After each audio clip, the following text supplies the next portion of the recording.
Path to Mediterranean Hegemony. This video is purely for entertainment and does not infringe on copyrights or laws. The rights to the novel and image belong to the original author. We do not claim ownership. Don't like waiting and want to listen to this fanfic in full now? Subscribe to our Patreon, where you'll find the best fanfics. Chapter 1, Crossing. In 1881, in Vienna's Stephen's Cathedral, admiring the reliefs and paintings hanging on the walls, Lemieux, now Ferdinand, once again had a confused feeling. He repeatedly compared the current Stephen's Cathedral and what is the difference between it and the Stephen's Cathedral 100 years later. Just 3 months ago, the original owner Ferdinand collapsed suddenly in Stephen's Cathedral, and Lemieux occupied the Magpie's Nest.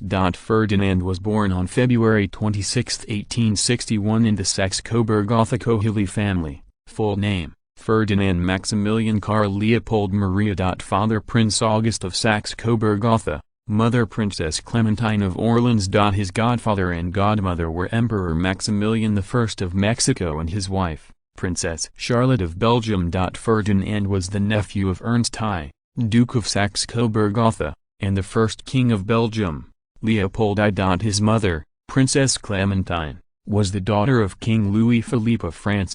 His father, Prince Auguste of Saxe-Coburg-Gotha, was the younger brother of King Fernando II of Portugal, and the son of Prince Albert, Queen of Mexico, Princess Charlotte of Belgium and King Leopold II of Belgium, first cousin of Queen Victoria of England. Among them, since the mother of Charlotte and Leopold II, Princess Louise, is the sister of Ferdinand's mother, the three of them are not only uncles and nephews, but also first cousins. To be honest, Lemieux, Ferdinand, was very satisfied with this time travel, and his background was noble enough. If nothing else, he is the future king of Bulgaria. As a diocese who opened a Taobao online store, he can barely be said to be a businessman, part-time military and history lover. Thinking about the historical actions of the original owner, Lemieux, Ferdinand, felt a lot of pressure. The first 2 decades of Ferdinand's reign in Bulgaria were hugely successful,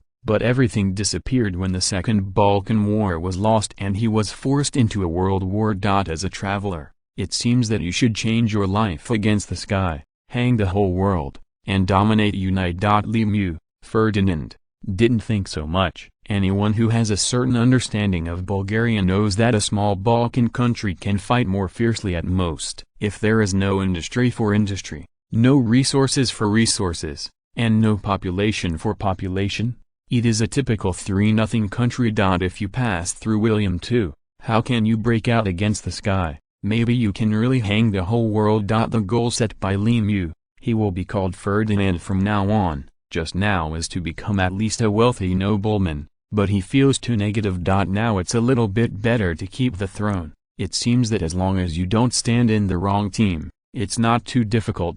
However, as long as you know the Balkans, it is clear that unless the 2 Balkan wars are won, the high nationalism in the country will still push Bulgaria into the abyss.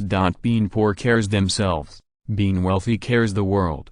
Right now, Ferdinand is not the king of Bulgaria, but a small officer of the Austro-Hungarian local defense army. As a nobleman, he only needs to report a message every day. Oh, it doesn't matter if he doesn't go. It can also be seen from this aspect that the Austro-Hungarian Empire has already decayed, but this also makes it convenient for Lemieux to act. After more than 3 months of understanding, Ferdinand got a preliminary understanding of the situation. The Kohari family is still very wealthy and has a lot of prominent relatives. But the greatest wealth is the territory, with Obra in Slovakia and a large area of Sidno. It looked good at the moment, but Ferdinand knew that after the First World War, these real estates would shrink considerably and be confiscated by the Soviet Republic. It seems that something should be done, leaving an extra way out. Anyway, as long as you have a lot of money in your hands, you can live comfortably in whatever you want in the future. What is to be done? The first thing that came to mind was arms, which was then ruled out. Most of the arms trade is mixed with politics. Now there are only so many powerful buyers in the international market, and the large-scale arms trade has long been divided up. Do you want to do a small business of 180 guns? It is too shameful for the nobles, and the money you earn is not as much as your own pocket money. Drugs was immediately ruled out. He was the one who wanted to be the king. If he got involved with drug criminals and hit the drug king, thinking about that scene was too terrifying. Walking to the streets of Vienna, Ferdinand ruled out one money-making plan after another, and suddenly had a flash of department supermarket. In fact, department stores were born in Paris, France as early as 1852, and quickly spread to the world. Vienna also has department stores, but unlike supermarkets in later generations, it is not so convenient. In 1930, such a new store opened in New York, USA, where customers walked in and could pick up the goods on the shelves, and just checked out at the door. This was the first supermarket in the world. History has proved the superiority of supermarkets, and its competition with department stores is not very fierce. 1. Different positioning. Department stores mainly deal in durable goods, and the commodity grades are mainly medium and high-end. The supermarket mainly deals in fast-moving consumer goods, daily necessities, and the commodity grades are mainly low-end. 2. Different profit models. Department stores seek benefits from management, that is, they mainly obtain profits by leasing venues, while supermarkets seek benefits from procurement and gain profits by expanding sales. 3. Different sales methods. Shopping guides in department stores are particularly important. Use professional shopping guides to guide consumption, and check out separately during settlement. Supermarkets are mainly based on customer choice, unless a no disturbance service is generally adopted, and a centralized one-time payment method is adopted during settlement. After a calm analysis, Ferdinand believed that the economic situation in Vienna at that time was enough to make the supermarket profitable. As soon as he said it, Ferdinand immediately began to do market research. After all, it was different then and now. There are not as many types of goods as now, and there is no such thing as door-to-door delivery. It is up to you to decide what goods are suitable for the supermarket. It doesn't matter what to say. At that time, he was also the most professional talent in this field. At least he had seen a supermarket. Others didn't even have an impression. Many things could only be done by himself. Going out early and returning late every day, after more than a month of busy work, Ferdinand finally figured out the basic situation of Vienna, an international metropolis, and gained a thick notebook.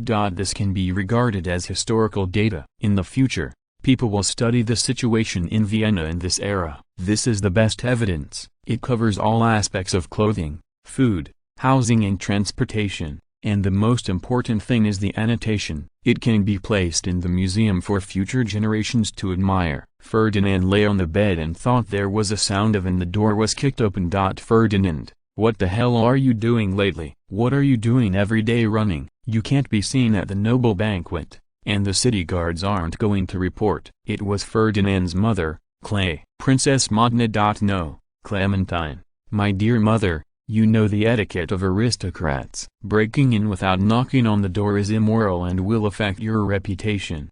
Damn, fuck noble etiquette, don't change the subject for me. You have to know that no one will know about this, don't you say it. Princess Clementine. Chapter 2. The supermarket opens. Ferdinand exhausted his words and finally sent away Princess Clementine. Frankly speaking, Ferdinand is still a little afraid of Princess Clementine. After all, she is the dove occupying the magpie's nest, and she is always a little sorry. Ferdinand began to work on the supermarket plan again. The most important thing at the moment is personnel training, which is also the most difficult. Ferdinand plans to recruit 100 people first, at least after graduating from middle school and pre-training. As for the training of teachers, he has to do it first. By the way, he can also hire the old butler to make do with him. The people management is obedient and docile, and the management ability is still good. Vienna in 1881 was still different from later generations,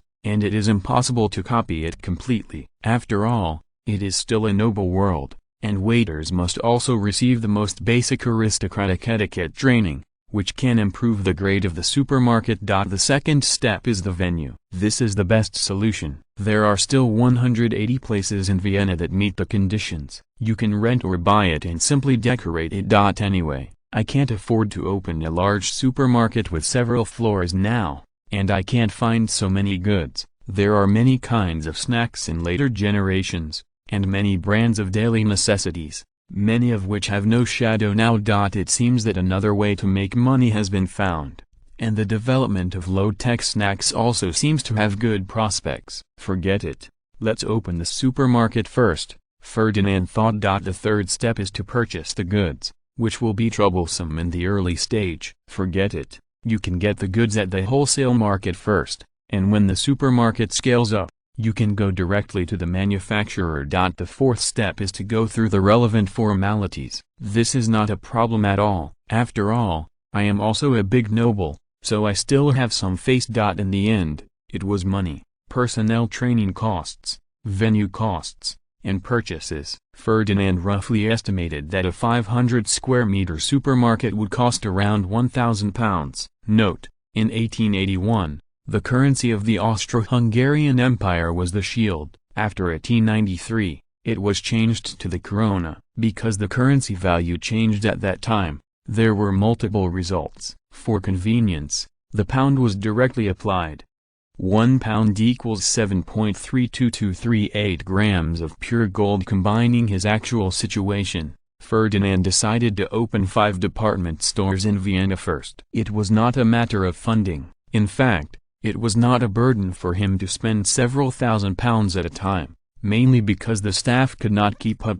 It took more than 3 months from market research, to training personnel, selecting venues, decorating and purchasing goods, and the preparations for Ferdinand's department store were finally completed. It has been more than half a year since he traveled, and he felt a sense of pride when he looked at the supermarket that was about to open. This place carried his dream and set sail. If it was in a previous life, such a small supermarket would be enough for him to struggle for most of his life. On June 18, 1881, which was the auspicious date chosen by Ferdinand, his first department store opened, and the name was directly pirated Volvo. As a traveler, of course, he will not forget to publicize. As early as 2 days ago, he lined up all the employees, pulled up a banner, and took to the streets of Vienna to promote the opening of Volvo. 1881 is a memorable year, no matter in the east or the west. On February 24, Zengiz and the representatives of Tsarist Russia signed the Sino-Russian Treaty of Yeli and the land trade regulations. Tsarist Russia returned Ili, but cut off a large area of territory west of Ili Horgoz River and north of Ili River, and China compensated Russia for military expenses of 9 million rubles. The Manchuan king dignitaries are still drunk and dreaming of death, and the country is indeed sliding into the abyss. In order to prevent Russia and France from uniting, Bismarck made itself hostile on both sides, and Russia also wanted to unite with Germany and compete with Britain in the Near East and the Two Straits. On June 18, 1881, Bismarck, the ambassadors of Russia and Austria renewed the Three-Nation Agreement in Berlin.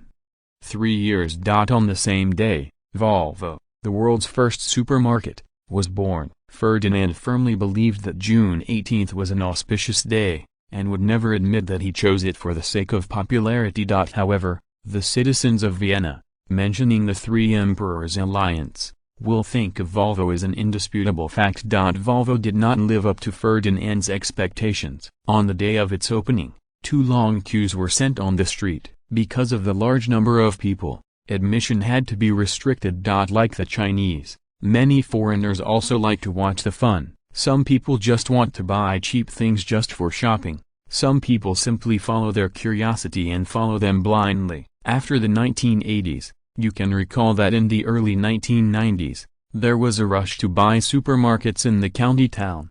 It lasted until the evening, and the goods were replenished 3 times in the middle. The hot scene shocked Vienna. I believe that tomorrow's newspapers will have to report. The profit of the department store did not disappoint Ferdinand, and even exceeded it, but on the first day of opening, the turnover was as high as £1,500, and the gross profit was as high as 30%. But it's normal to think about it. This is the first time a department store has appeared. On the first day of its opening, many people came in because of curiosity, and bought a lot of things in a daze. This kind of good thing will not last for too long, and it will slowly return to normal in the future. and the turnover will definitely shrink significantly. Profits in the retail industry have always been high. Even in the 21st century with fierce competition, many well-located small supermarkets have had a good life. Strike while the iron is hot, and in the next month, the other 4 department stores will also open their doors one by one, and business is still booming. The store managers are all outstanding talent selected from the training staff.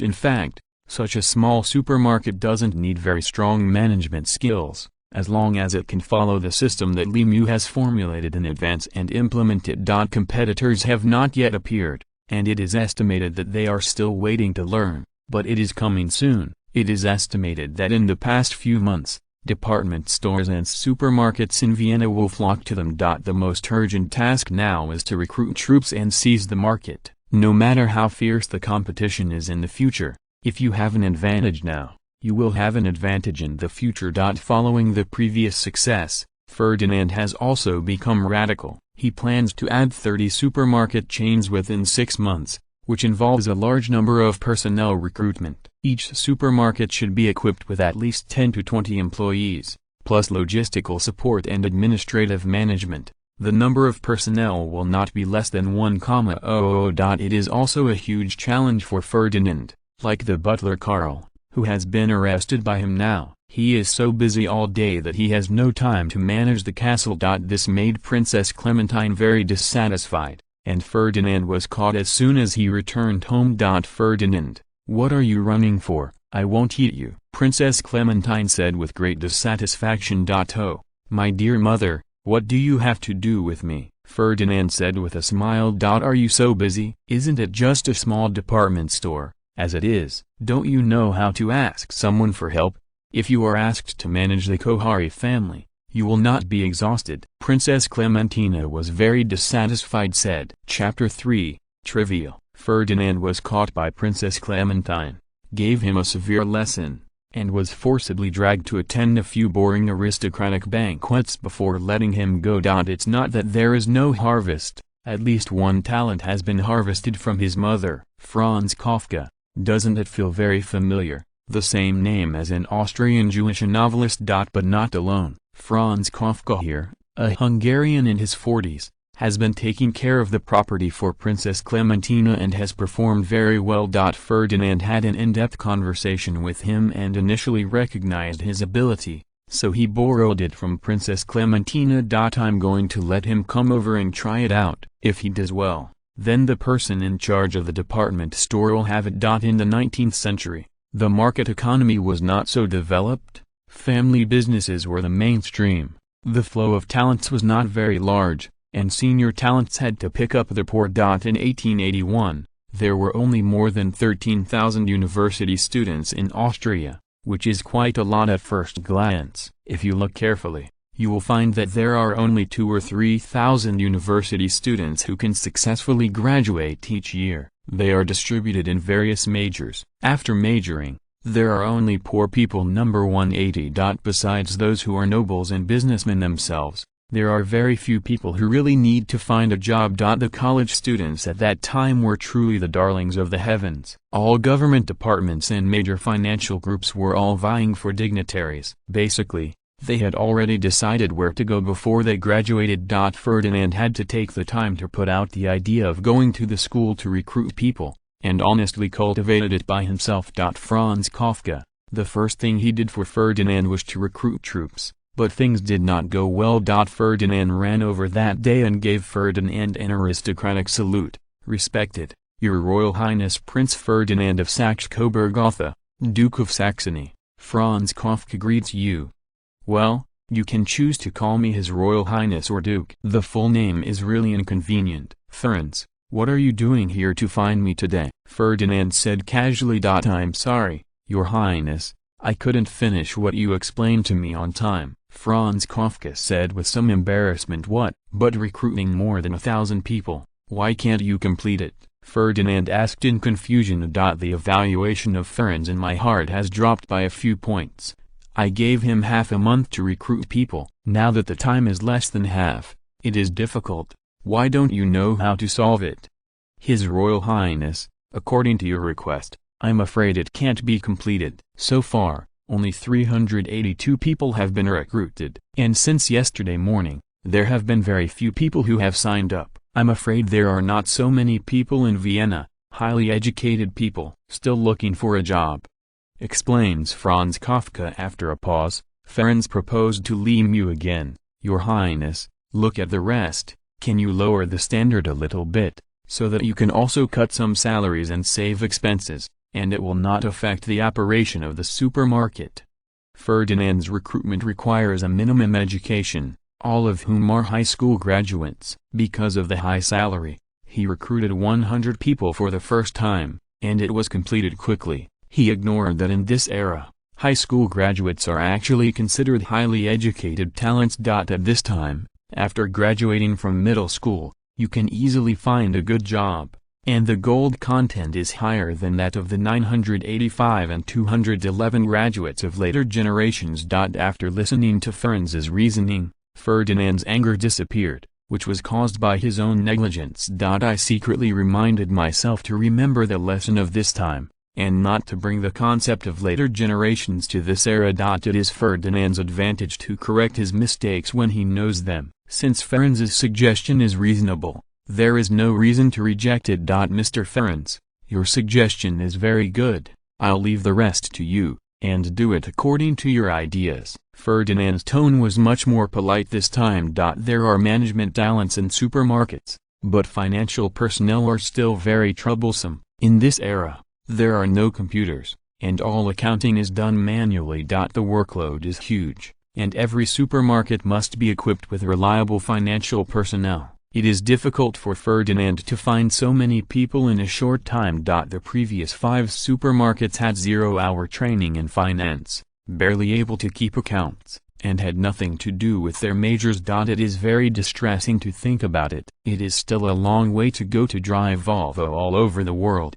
However, thinking about the profit of the supermarket, Ferdinand suddenly regained his energy. The first Volvo supermarket made a return in the first month of operation. The other 4 opened for a short period of time, but the profits were not bad. Sure enough, the most profitable business is monopoly. Ferdinand thought to himself. However, he also knew that such a good day would last for at most half a year. When other people joined in, the profits would definitely drop. After continuing to pay attention for more than 2 months, the operation of the supermarket has been formalized, and the daily management work of Lemieux has been handed over to Ferenc. Of course, I did not forget to promote 2 people from the earliest employees to serve as assistants to Ferenc. The supermarket will definitely continue to expand. How could we not reserve talents in advance?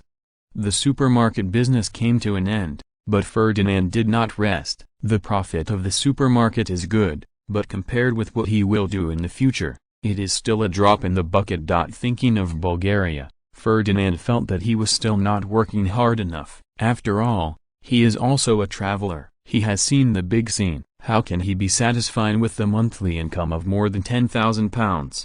Of course, if it was before the time travel, if the monthly income was more than £10,000, I would definitely be very satisfied. Now everything is different. After all, he is a prince, a duke, and the future king of Bulgaria. How can his vision be narrow? Ferdinand is very envious of those seniors who are transmigrating. If they make some inventions and creations, they have tens of millions of assets. When it is his turn, he can only do a little business. Although the Kohari family also has assets of tens of millions of pounds, it is only in name. A large area of territory and castles cannot be realized at all, unless they do not plan to mix in the aristocratic circle. In fact, the annual income of the Kohari family, with various investments and land income, is only more than £1 million. After deducting expenses, it can save about £2 or £3 million per year, which is considered a first class in the Austro-Hungarian Empire. Ferdinand's inventions can't be done, like adding an eraser to a pencil. He still knows, but Haman registered a patent as early as 1867, and he has nothing to do with it. Stockings are even more nonsense. At the chemical level at the time, even if they can be made, the price is not much lower than that of gold. Whether they can be worn or not is another matter. This road would not work. and Ferdinand decided to continue to pay attention to basic necessities of life, such as grain processing plants. Although the profit is not high, no matter how small the mosquito is, it is still meat. Grain is produced on its own land. After processing, it can be directly sold in supermarkets, forming a small industrial chain and increasing the ability to resist risks. Chapter 4, Trivial 2. Some people think that among a bunch of foreign names, a Chinese name is very abrupt. Sorry, I didn't find it before, but now all of them have been revised. Thanks for your valuable comments. If you find any mistakes, please report them, and I will correct them immediately. Ferdinand has always done what he says. Since he plans to build a grain processing factory, he will start preparing now. In his own territory, he mainly grows wheat, barley, sugar beets, potatoes, flax, etc. The animal husbandry mainly focuses on raising pigs and cattle. Then the benefits can be maximized by supporting processing. The flour mill is the first choice, the second is the sugar mill. Oh, potatoes are good for making French fries, and they can be kept. Flax. Do you need to open a weaving factory? Garment factories, take the time and put them aside. Slaughterhouses are available without much investment. Do you want to? The more he thinks about it, the more Ferdinand can say proudly if all are realized: food, clothing, housing and transportation, all self-sufficiency, and the ultimate pursuit of the feudal landlords has all been achieved. Opening a factory is not that simple. Who told his father to die early? His family's industries are basically conservative investments, and the proper aristocratic class has not had time to overdo the capitalists. So start with yourself. The combination of big aristocrats and big capitalists, the mainstream of today's society. It's a bit of trouble for Ferdinand right now. Although he has also invested in some factories, he is not dominated by himself, and the talent pool must be left behind. Butler Karl, you sent someone to investigate the situation of the flour processing factory near Vienna. Ferdinand finally decided to start with the flour processing factory. Okay, Your Highness, I'll do it right away. Karl Chekhov replied politely. Ferdinand became more and more comfortable with his aristocratic status. Unlike when he first arrived, he liked to do everything by himself. For example, asking the maid to help him get dressed, stretch out his hand for clothes, and open his mouth for food. That is his current life. Ferdinand planned to report to the city guards, except for the first few days of crossing, when he commuted to get off work on time every day. He has been a minor until now. Although no one asked, he still felt that it was too inappropriate to find such a good job. You must know that the nobles in the German region have a tradition of joining the army. If you don't join the army, you will be looked down upon, and you will be considered a coward. At that time, it will be difficult to even find a daughter-in-law who is the right match. The Ferdinand family was also a nobleman in the German region, and naturally kept this tradition. However, the Austro-Hungarian Empire is corrupt, and there are not a few officers who want to eat and die like Ferdinand. There was nothing the old emperor could do. In order to maintain the combat effectiveness of the army and prevent them from bringing others down, he simply threw them into the city guard army. Of course, if you are willing to endure hardship, you can also fall over. The original Ferdinand had always disliked these stubborn children, and did not intend to join forces with them, and there were not many friends in it. Entering the city guard building, a rotten smell came to my face, just like in my memory, a dilapidated and unsightly office building that looked crumbling. This is too bad. No wonder no one comes to work. In this environment, the ghosts are willing to come, and I don't know how the original owner persisted. Ferdinand secretly snorted. Along the way, except for a few lazy guards on duty, Ferdinand never found anyone else. I found my own office, a small room of less than 20 square meters, with a small wooden table, a chair, a teacup, and a stack of expired newspapers. This is all the belongings in the original main office. There was already a thick layer of dust in the house, and it seemed that no one had been here for a long time. Ferdinand looked around, and finally gave up the idea of cleaning it himself.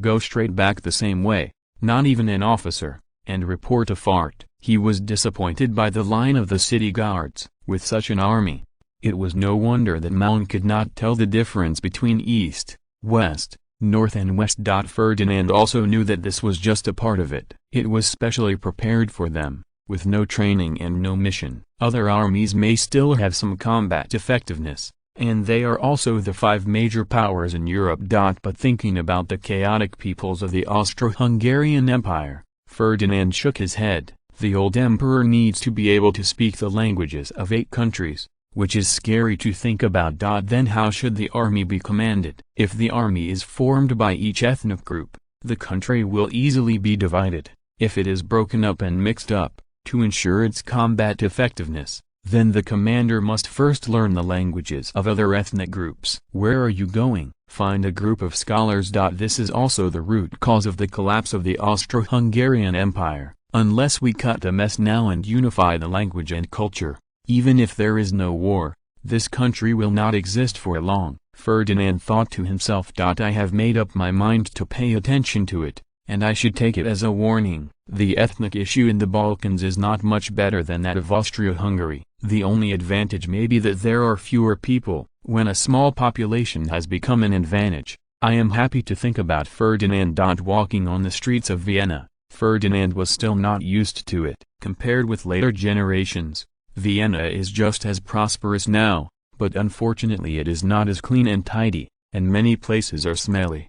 You can't change the world, so just adapt to the world. Now Ferdinand is a good example. Before he knew it, he was about to reach the door of Volvo, and Ferdinand stopped to watch, looking at the chaotic crowds coming in and out, big bags and small bags, people talking and laughing, and returning home full of rewards. Satisfied, Ferdinand strode towards Volvo and slapped the security guard at the door to signal them not to move. Then he entered the supermarket. The service staff were busy working. Seeing that Ferdinand came in and was about to come over, he hurriedly motioned them to continue. It was a little chaotic inside. A lot of goods were messed up, the service staff were busy restoring, and there was a lot of garbage on the ground. Ferdinand frowned and stretched out again. On the whole, he is still satisfied. Everyone performs their duties, and the work is also dedicated, and the business is booming. However, it may be due to the limitations of the times.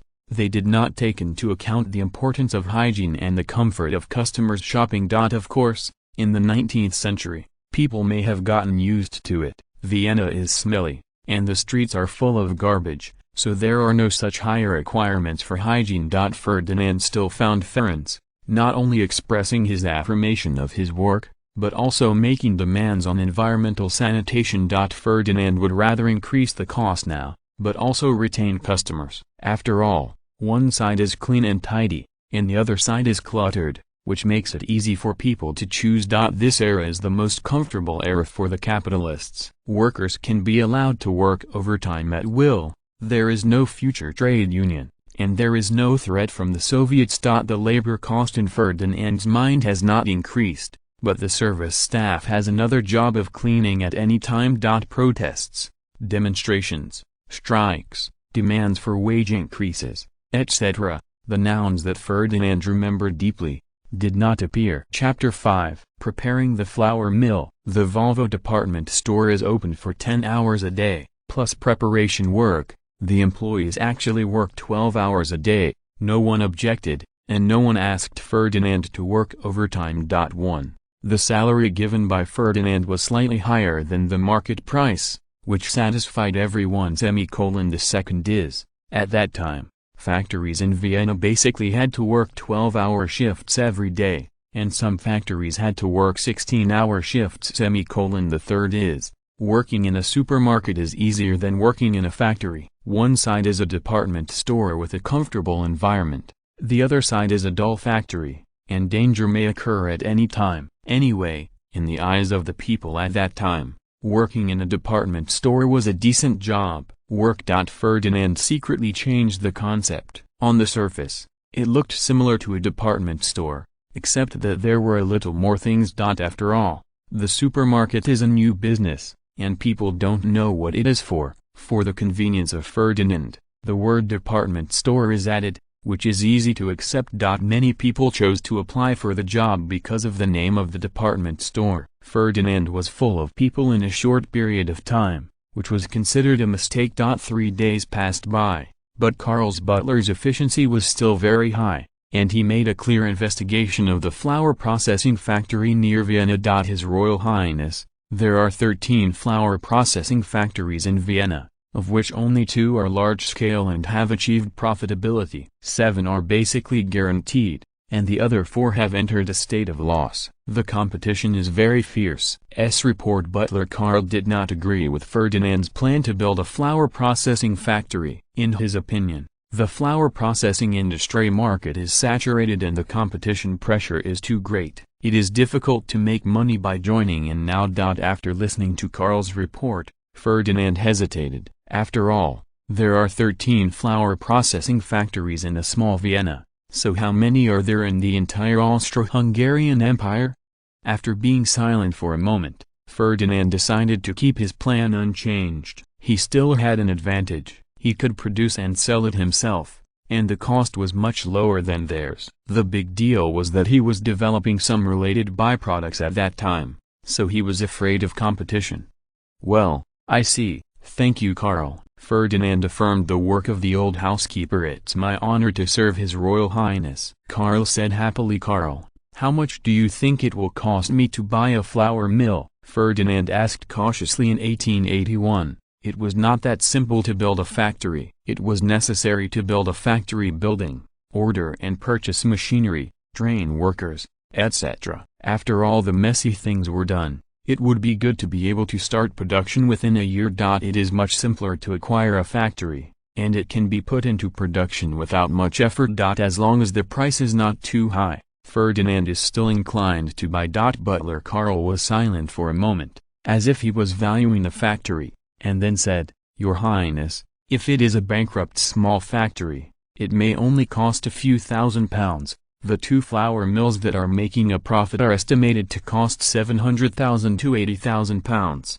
Ferdinand was shocked. This gap is too big. As soon as I think about it, the factory is losing money. There must be some kind of problem. The equipment is old, or the management is poor, or the scale is too small and it is not competitive. Picky. Well, let's get in touch with those factory owners first to see if they plan to sell them. I'll make a decision after evaluating them. Ferdinand. Okay, Your Highness does what you want, Butler Karl said, and seeing that Ferdinand had no intention of holding back, he turned and left. After dismissing the old housekeeper, Ferdinand read the newspaper at home. Today he has an important banquet that he must attend in person. The birthday of his uncle, the tragic Emperor Franz Joseph I. Franz Joseph I, August 18, 1830, November 21, 1916, known to the world for his achievements in establishing the Austro-Hungarian Empire. In 1879 he formed an alliance with the German Empire led by Prussia and established the Allies,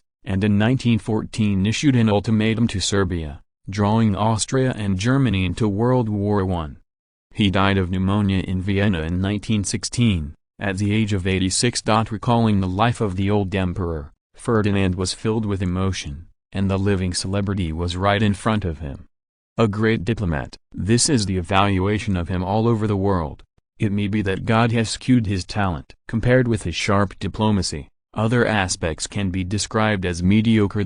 He used diplomatic means to establish the Austro-Hungarian Empire, but this rotten empire has problems all the time. The endless ethnic problems have always plagued him, hindered the progress of the empire, and finally collapsed. It is a pity that Franz Joseph I did not do very well in this regard, and his indecision was revealed. Although he also took a lot of measures to ease the ethnic conflicts, but the results were very limited. His later years were even more tragic. His younger brother was shot in Mexico, his wife was stabbed to death by an Italian anarchist in Geneva, his son committed suicide at a young age, and his chosen heir was stabbed to death by the Serbian mafia. His retaliatory war left tens of millions in a sea of blood, and the Austro-Hungarian Empire for which he had fought his whole life was precarious. Ferdinand, it's time to go. You won't do anything else. Princess Clementine said worriedly. Lately, she has clearly felt that Ferdinand has changed and become more eccentric,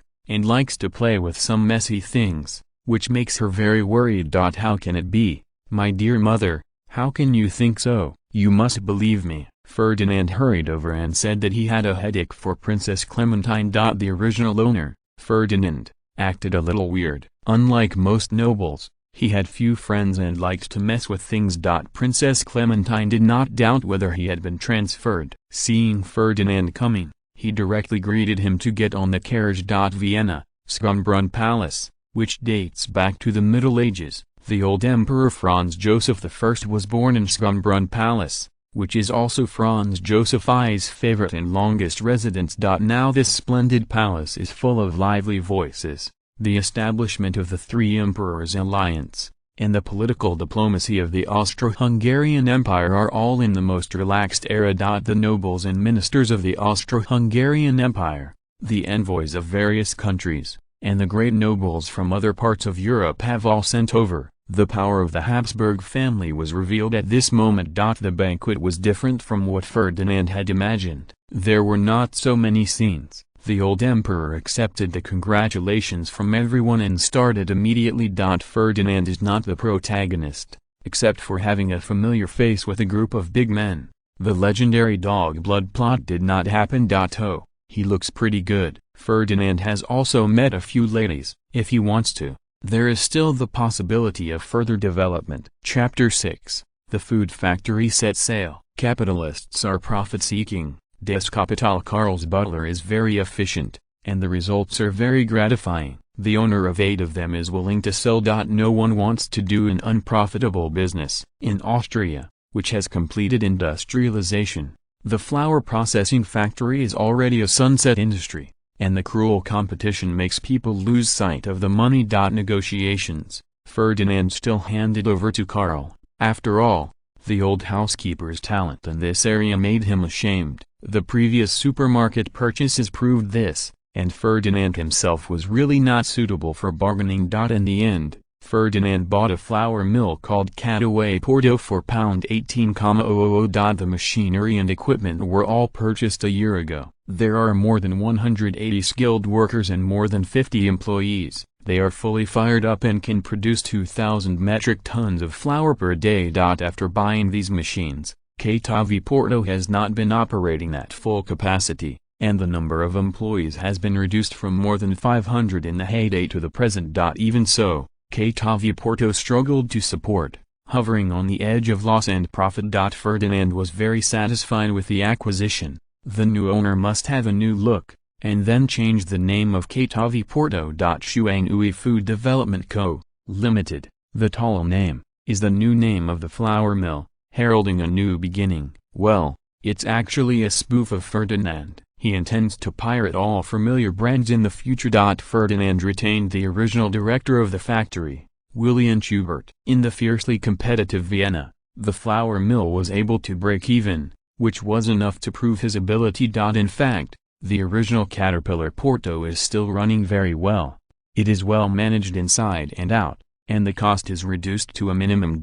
However, in terms of sales, it can be said to be a mess. There is no brand, and there is no large wholesaler, and the products are mainly sold to the vast countryside. No way. As a rising star, the city's market has been carved up. Being able to open up the rural market is also enough to show that the boss has a strategic vision, but unfortunately it is too advanced. The countryside of this era is so poor that it is a dream to complete the encirclement of the city by the countryside. But now with Ferdinand, everything is not a problem. Of course, in the short term, the sales in supermarkets are limited, and the rural market cannot be given up immediately. As the boss, Ferdinand personally went to the factory to appease the employees. He made a promise in public that he would never raise wages, and checked the status of the factory. Finally, when I saw the dark bread, I was moved with compassion and announced that the original standard of food expenses would be increased by 20%, which immediately won the support of the workers. Managers were dispatched, and with the cooperation of the workers, after a short run-in period, the factory continued to operate. In order to improve production efficiency and stimulate workers' enthusiasm for production, Ferdinand proposed a constructive bonus plan to William. Whelan quickly took it out, in line with the actual factory reward system, and reported it to him. Ferdinand was very satisfied with Wilhelm's approach. As a boss, He could be generous to the workers, but the opposite was true for managers. Like many bosses, only he can be a good person and buy people's hearts, while managers must be evil and save money for him. In William's plan, workers will either increase the average monthly output on the existing basis, or increase the overall quality. For every 1% increase in output or quality, the team to which it belongs will receive a sack of flour as a reward. This measure is beneficial and not expensive. The flour is produced by itself, and the cost is very low. The workers can also take it home and eat it by themselves, which is the same as the direct bonus effect. Ferdinand also discovered that Vivian still had a basic conscience, and on the premise of not compromising his own interests, he added benefits to the workers as much as possible, which made Ferdinand even more satisfied. Mr. William, you have done a beautiful job of this plan. Workers need to be motivated. Well, you go down and count all employees who work in the factory, how many family members they have, can use the ex-factory price to buy corresponding rations from the factory in the future. Ferdinand once again has a strategy to buy people's hearts. Okay, Your Highness, I'll do it right away, Waylin said excitedly. From factory to retail, the price of flour has increased by at least 3 layers. Moreover, flour is a staple food in Europe, so the living expenses of workers will be greatly reduced, which is equivalent to an increase of 2 or 3 layers of salary. This is Ferdinand's idea of the best way to improve the living conditions of the workers as much as possible under the premise of reproducing the conditions and not harming the existing interests. Facts have proved that Ferdinand's strategy is correct. As his industry expands, the more welfare policies his workers enjoy. When the labor movement flourished in the future, his factory was always the safest, where unions were far less influential. Time flies, and the flour mills are quickly on the right track, with increasing production and quality. When it finally stabilized, total production was up nearly 30%, with premiums up 11%. And the price he paid was the distribution of several hundred more bags of flour every month. On average, each worker could get 2 or 3 bags of flour. When calculating the reward, Waylin performed very vigorously, and he was basically full.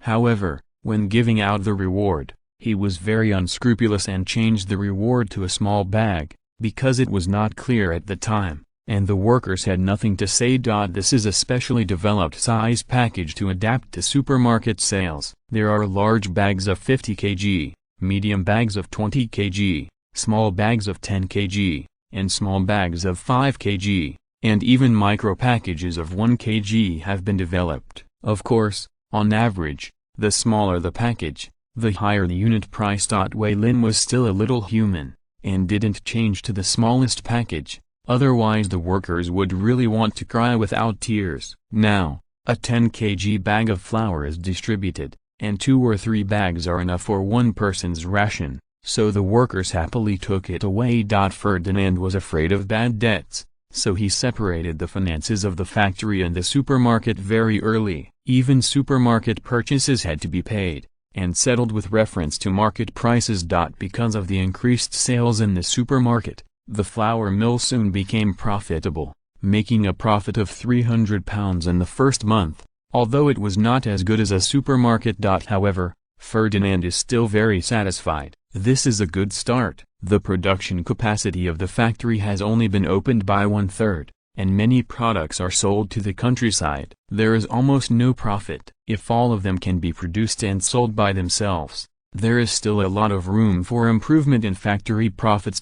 Ferdinand came up with the most commonly used trick for later generations of merchants. It was very unscrupulous and changed into different packaging bags, and came up with 7 or 8 brands for customers to choose from. Like unscrupulous merchants in later generations, they sold the same flour at different prices, and they made a lot of profits. Chapter 7, Christmas. In 1881, a year of development, the citizens and material life of Vienna became rich and colorful. Ferdinand's brain hole is wide open, and he is also going further and further on the road of profiteers. All kinds of routines make people overwhelmed. Shuanghui Food Group has more and more products, such as a wide variety of noodles, biscuits with many brands, and French fries with different flavors. Bakers have also officially entered the supermarket, And all kinds of cakes have also appeared in succession, which has attracted the attention of the citizens of Vienna, which has greatly facilitated people's lives. Of course,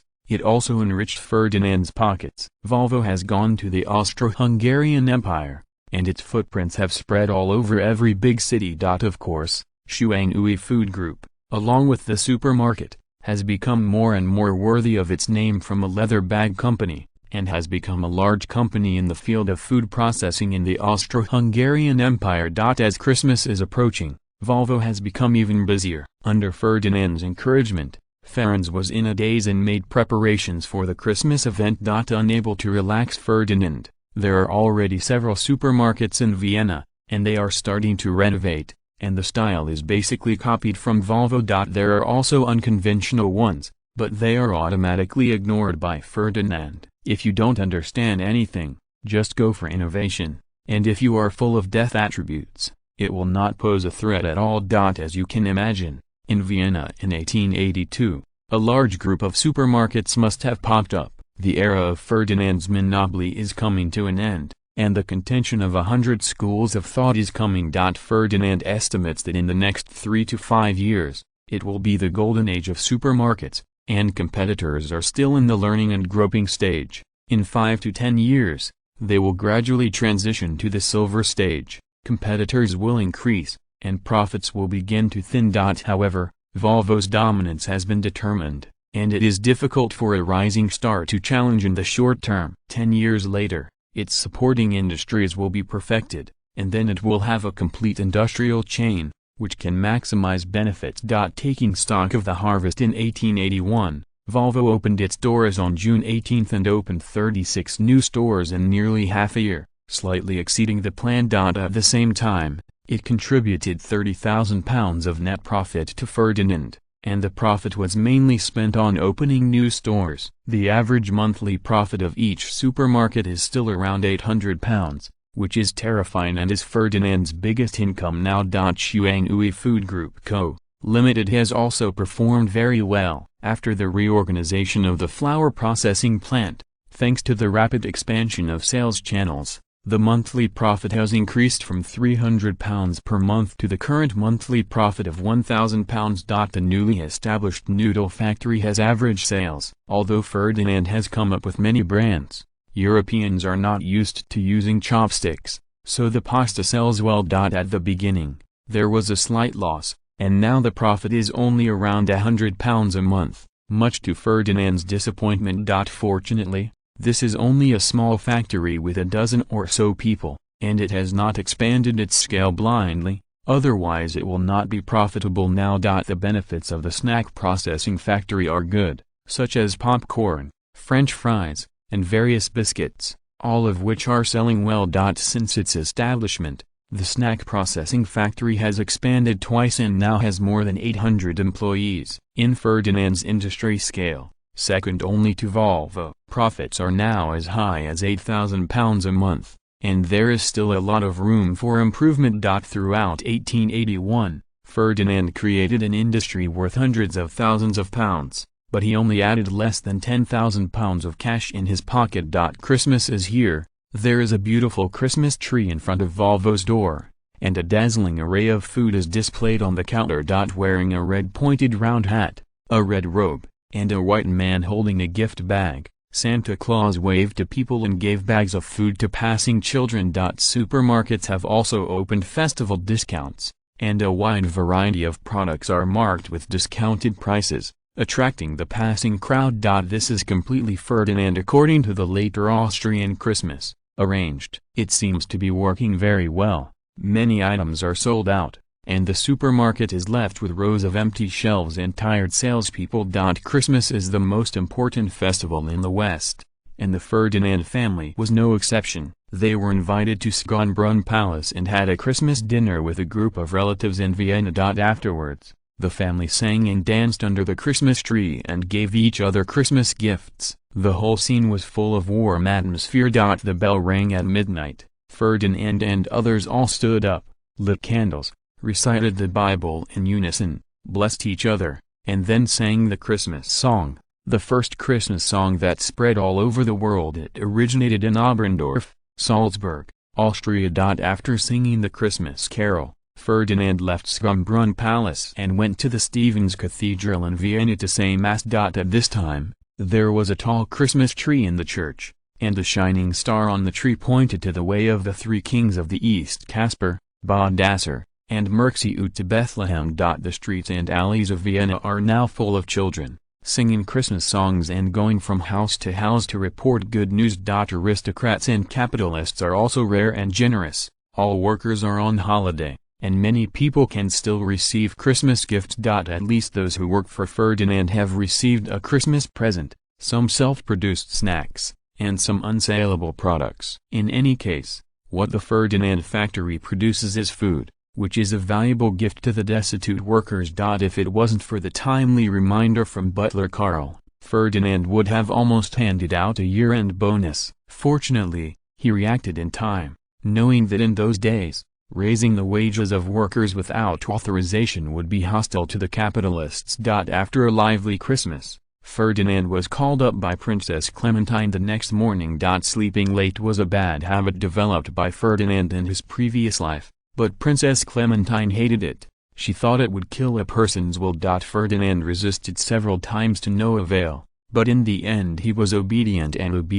He thought that Christmas could be an exception, but the reality told him not to. Morning exercise is also a tradition of the Kohari family, and the life of the military nobles is not as easy as the legend. Drunken fans, with very few exceptions. Most German aristocrats follow traditions and are strictly required since childhood. They have to learn much more knowledge than ordinary people, and there is almost no good childhood. Vienna's aristocracy began to decay, but most of them were upstarts from the new aristocracy. The great nobles with real heritage have strict requirements for their descendants, which are beyond ordinary people's imagination. If you are listening to this novel on a channel other than Fanfic World, it means they downloaded and uploaded it without effort. We cordially invite you to visit our channel, Mundo Fanfic Novelist. There you'll find the original version of this story and you can explore many other novels of various genres. We are waiting for you to immerse yourself in a world of incredible novels. Chapter 8, Volvo in Development. Major events in 1882, Germany, Austria and Italy held negotiations in Vienna, and on May 20th of the same year, the Treaty of the Triple Alliance was signed, marking the formation of the Triple Alliance. September 30th, the world's first hydroelectric power plant begins operations. The dam on the Fox River in Appleton, Wisconsin, was the site of the world's first hydroelectric plant. On January 14th, Ferdinand convened its management staff to hold an industrial development planning meeting. The conference staff included not only the emerging industries established by Ferdinand, but also the heads of traditional industries of the Kohari family. Mainly, Ferdinand found that many traditional industries still have great potential to tap. In his plan, there are many places to communicate, which can complement each other. For example, like many great nobles, the Kohari family also has its own wine estate, dedicated to serving its own family. Ferdinand usually drinks a little of it himself, and it tastes very good. He felt that it was a waste. It was too wasteful to raise a large group of people just by serving a few people in his own family. It is completely possible to expand the scale and sell to the market, even if the output is expanded and the taste is reduced, as long as it is not lower than the popular goods on the market. He can sell it. For example, the wheat and potatoes produced by the manor can no longer be sold from the beginning of this year, and their own factories can completely digest them. There are also cattle and sheep from the pasture, which can completely build a slaughterhouse and send them to the supermarket to sell. For another example, you can set aside a piece of land near your own city to grow vegetables, produce and sell them yourself, and so on. The pomp of the great European nobles is often beyond the imagination of ordinary people. Just like Ferdinand now has more than a dozen exclusive maids, and a team of chefs no less than 5-star hotels in later generations, and can cook any cuisine from more than a dozen countries such as Italy, France, and India. In the castle where he lives, there are no less than 300 guards and servants. The clothes he wears are kept by special tailors who only serve him. There are 7 or 8 of his own luxury carriages. The milk he drinks has his own dedicated pasture, and the best quality cows are selected for him alone. There are also standard wine estates, which only use the highest quality grapes to make wine and so on. Of course, his ostentation was nothing, but Princess Clementine's style was big, and it completely matched her status as a French princess. Anyway, the income of the Kohari family, in addition to the necessary expenses, is no less than £100,000 a year, which is spent on their ostentation, and this cost is still increasing year by year. This is also the source of the transformation of big aristocrats into big capitalists. The income of traditional industries can no longer meet their increasing consumption needs. Ferdinand hated these bad habits and was eager to change all of them. As for whether he would lose face of the nobles, he said that he would wear a vest. Ferdinand has no plans to challenge the aristocratic system, his butt decides his head, and he himself is the beneficiary. On the bright side, Ferdinand was still a loyal supporter of the aristocratic system, and his pomp and circumstance had not changed. At most, the maid was a part-time secretary. While Ferdinand's restructuring of the industry was happening, the Vienna retail scene was changing. Squeezed by Volvo, the profits of many grocery stores have plummeted, and behind the scenes capitalists have transformed and entered the supermarket industry. Beginning in February, a department store called Little Ding Dong opened, breaking Volvo's monopoly and starting 100 schools of thought in the retail industry. Until October,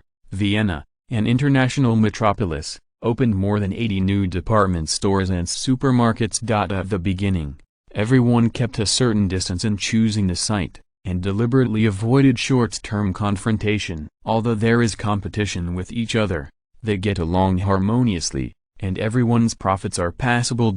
However, after entering 1883, rising stars have sprung up one after another. Can no longer be avoided. In some areas, there are 7 or 8 department stores and supermarkets on one street, and some supermarkets are directly door-to-door, directly grabbing business. Since there is no technical content in the supermarket industry, capital matters swarmed. By the end of 1883, the density of supermarkets in Vienna was comparable to that of later generations.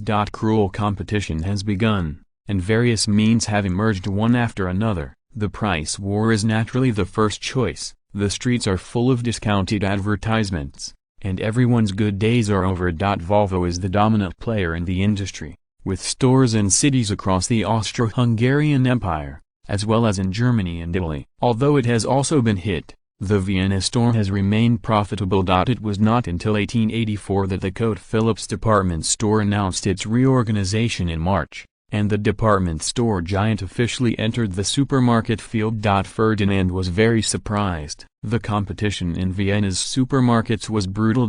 It was also very successful before. Although Volvo's stores in Vienna were affected, in other cities, relatively conservative capitalists were stopped by this impact. Volvo's losses in Vienna were doubled in other cities.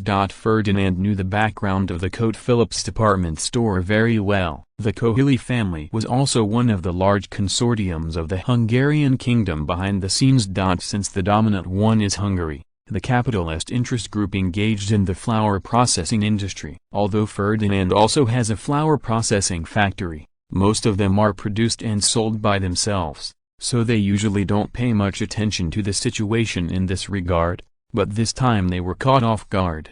Ferdinand, who reacted, immediately used his family relationship to figure out the ins and outs. Due to the rapid expansion of Volvo, its share in the retail industry is increasing, and the Shuanghui flour processing plant has naturally risen with the tide, and its market share has continued to grow. The sales of Hungarian flour in the Austro-Hungarian Empire plummeted, and the capitalists in the flour industry could not sit still. If Ferdinand was an ordinary person, he could naturally find a way to make him submit, or send him to see God. However, Ferdinand was also a great Hungarian nobleman, which belonged to internal competition, and many methods could not be used, except for these capitalists who are suffering from skin pains. Others have watched on the sidelines. You wish to support the entry of Coat Phillips department store, to change Volvo's dominance in the retail industry, and to force Ferdinand to make concessions. Ferdinand was relieved, as long as it was not the intention of the entire Hungarian consortium. then he would not be afraid of a mere Coat Phillips department store. And the news came so quickly, and it clearly showed the meaning of reconciliation, indicating that the other party did not intend to fight with him. This incident also taught Ferdinand a lesson that it is necessary to strengthen the construction of intelligence work. Transmigrators are not omnipotent. If I usually pay more attention to these old family relationships, it is estimated that the two sides have already made peace, and this incident will not happen. Chapter 9, Competitors. Knowing the cause and effect, Ferdinand immediately acted. Although he looked down on those flower capitalists, he released some goodwill, and Volvo added several more brands of flour. At the same time, he also decided to teach Coat Fiber a lesson and establish a position in the industry. By the way, Ferdinand's in-depth investigation found that although Coat Fisher was a giant in the department store industry of the Austro-Hungarian Empire, his financial situation was not very good. The traditional operation model and family management are still used, which is becoming more and more out of sync with the times. The current leader is Robert Held, an Austrian who is less than 30 years old. Robert has great ambitions, and he is not used to the traditional operation model of Coat Phillips department store.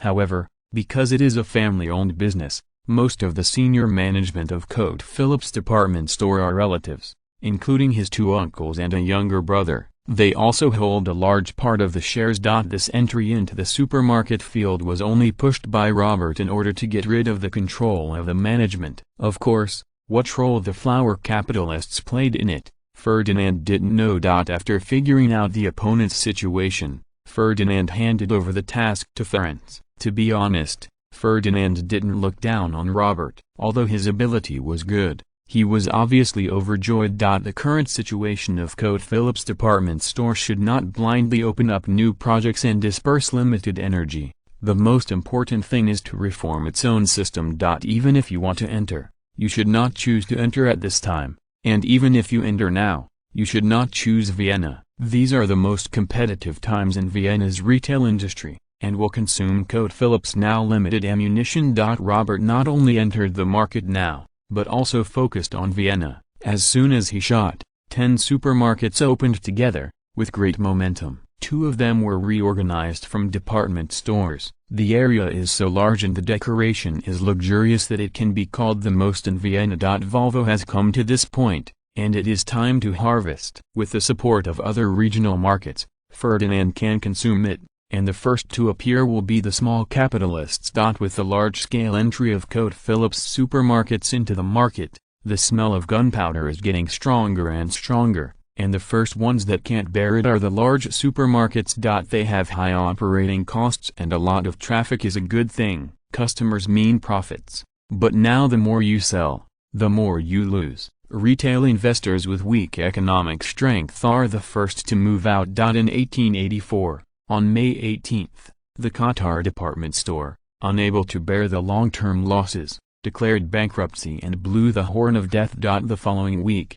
another department store called Philip declared bankruptcy. Then it got out of hand, and then the supermarkets closed every 3 to 5. At this time, no one in Vienna can stand alone, and all supermarkets have entered a state of negative profitability, which is nothing more than a question of how much they lose. Volvo is no exception. Even with its huge network driving down costs, several stores in Vienna are now losing money. The average monthly loss of the 5 stores in Vienna is as high as £300, which is a small loss compared to its peers. The Coat Phillips supermarket, which just entered the market, had a big mold, and big money meant big losses. In addition, Catify has learned the atmosphere of being a department store. The decoration of the store is luxurious, the layout is unreasonable, a lot of space is wasted, and operating costs are increased. Now it is terrible. Ferdinand admits that Robert is indeed talented, and the luxurious decoration has attracted a lot of traffic, including a large number of middle-class customers,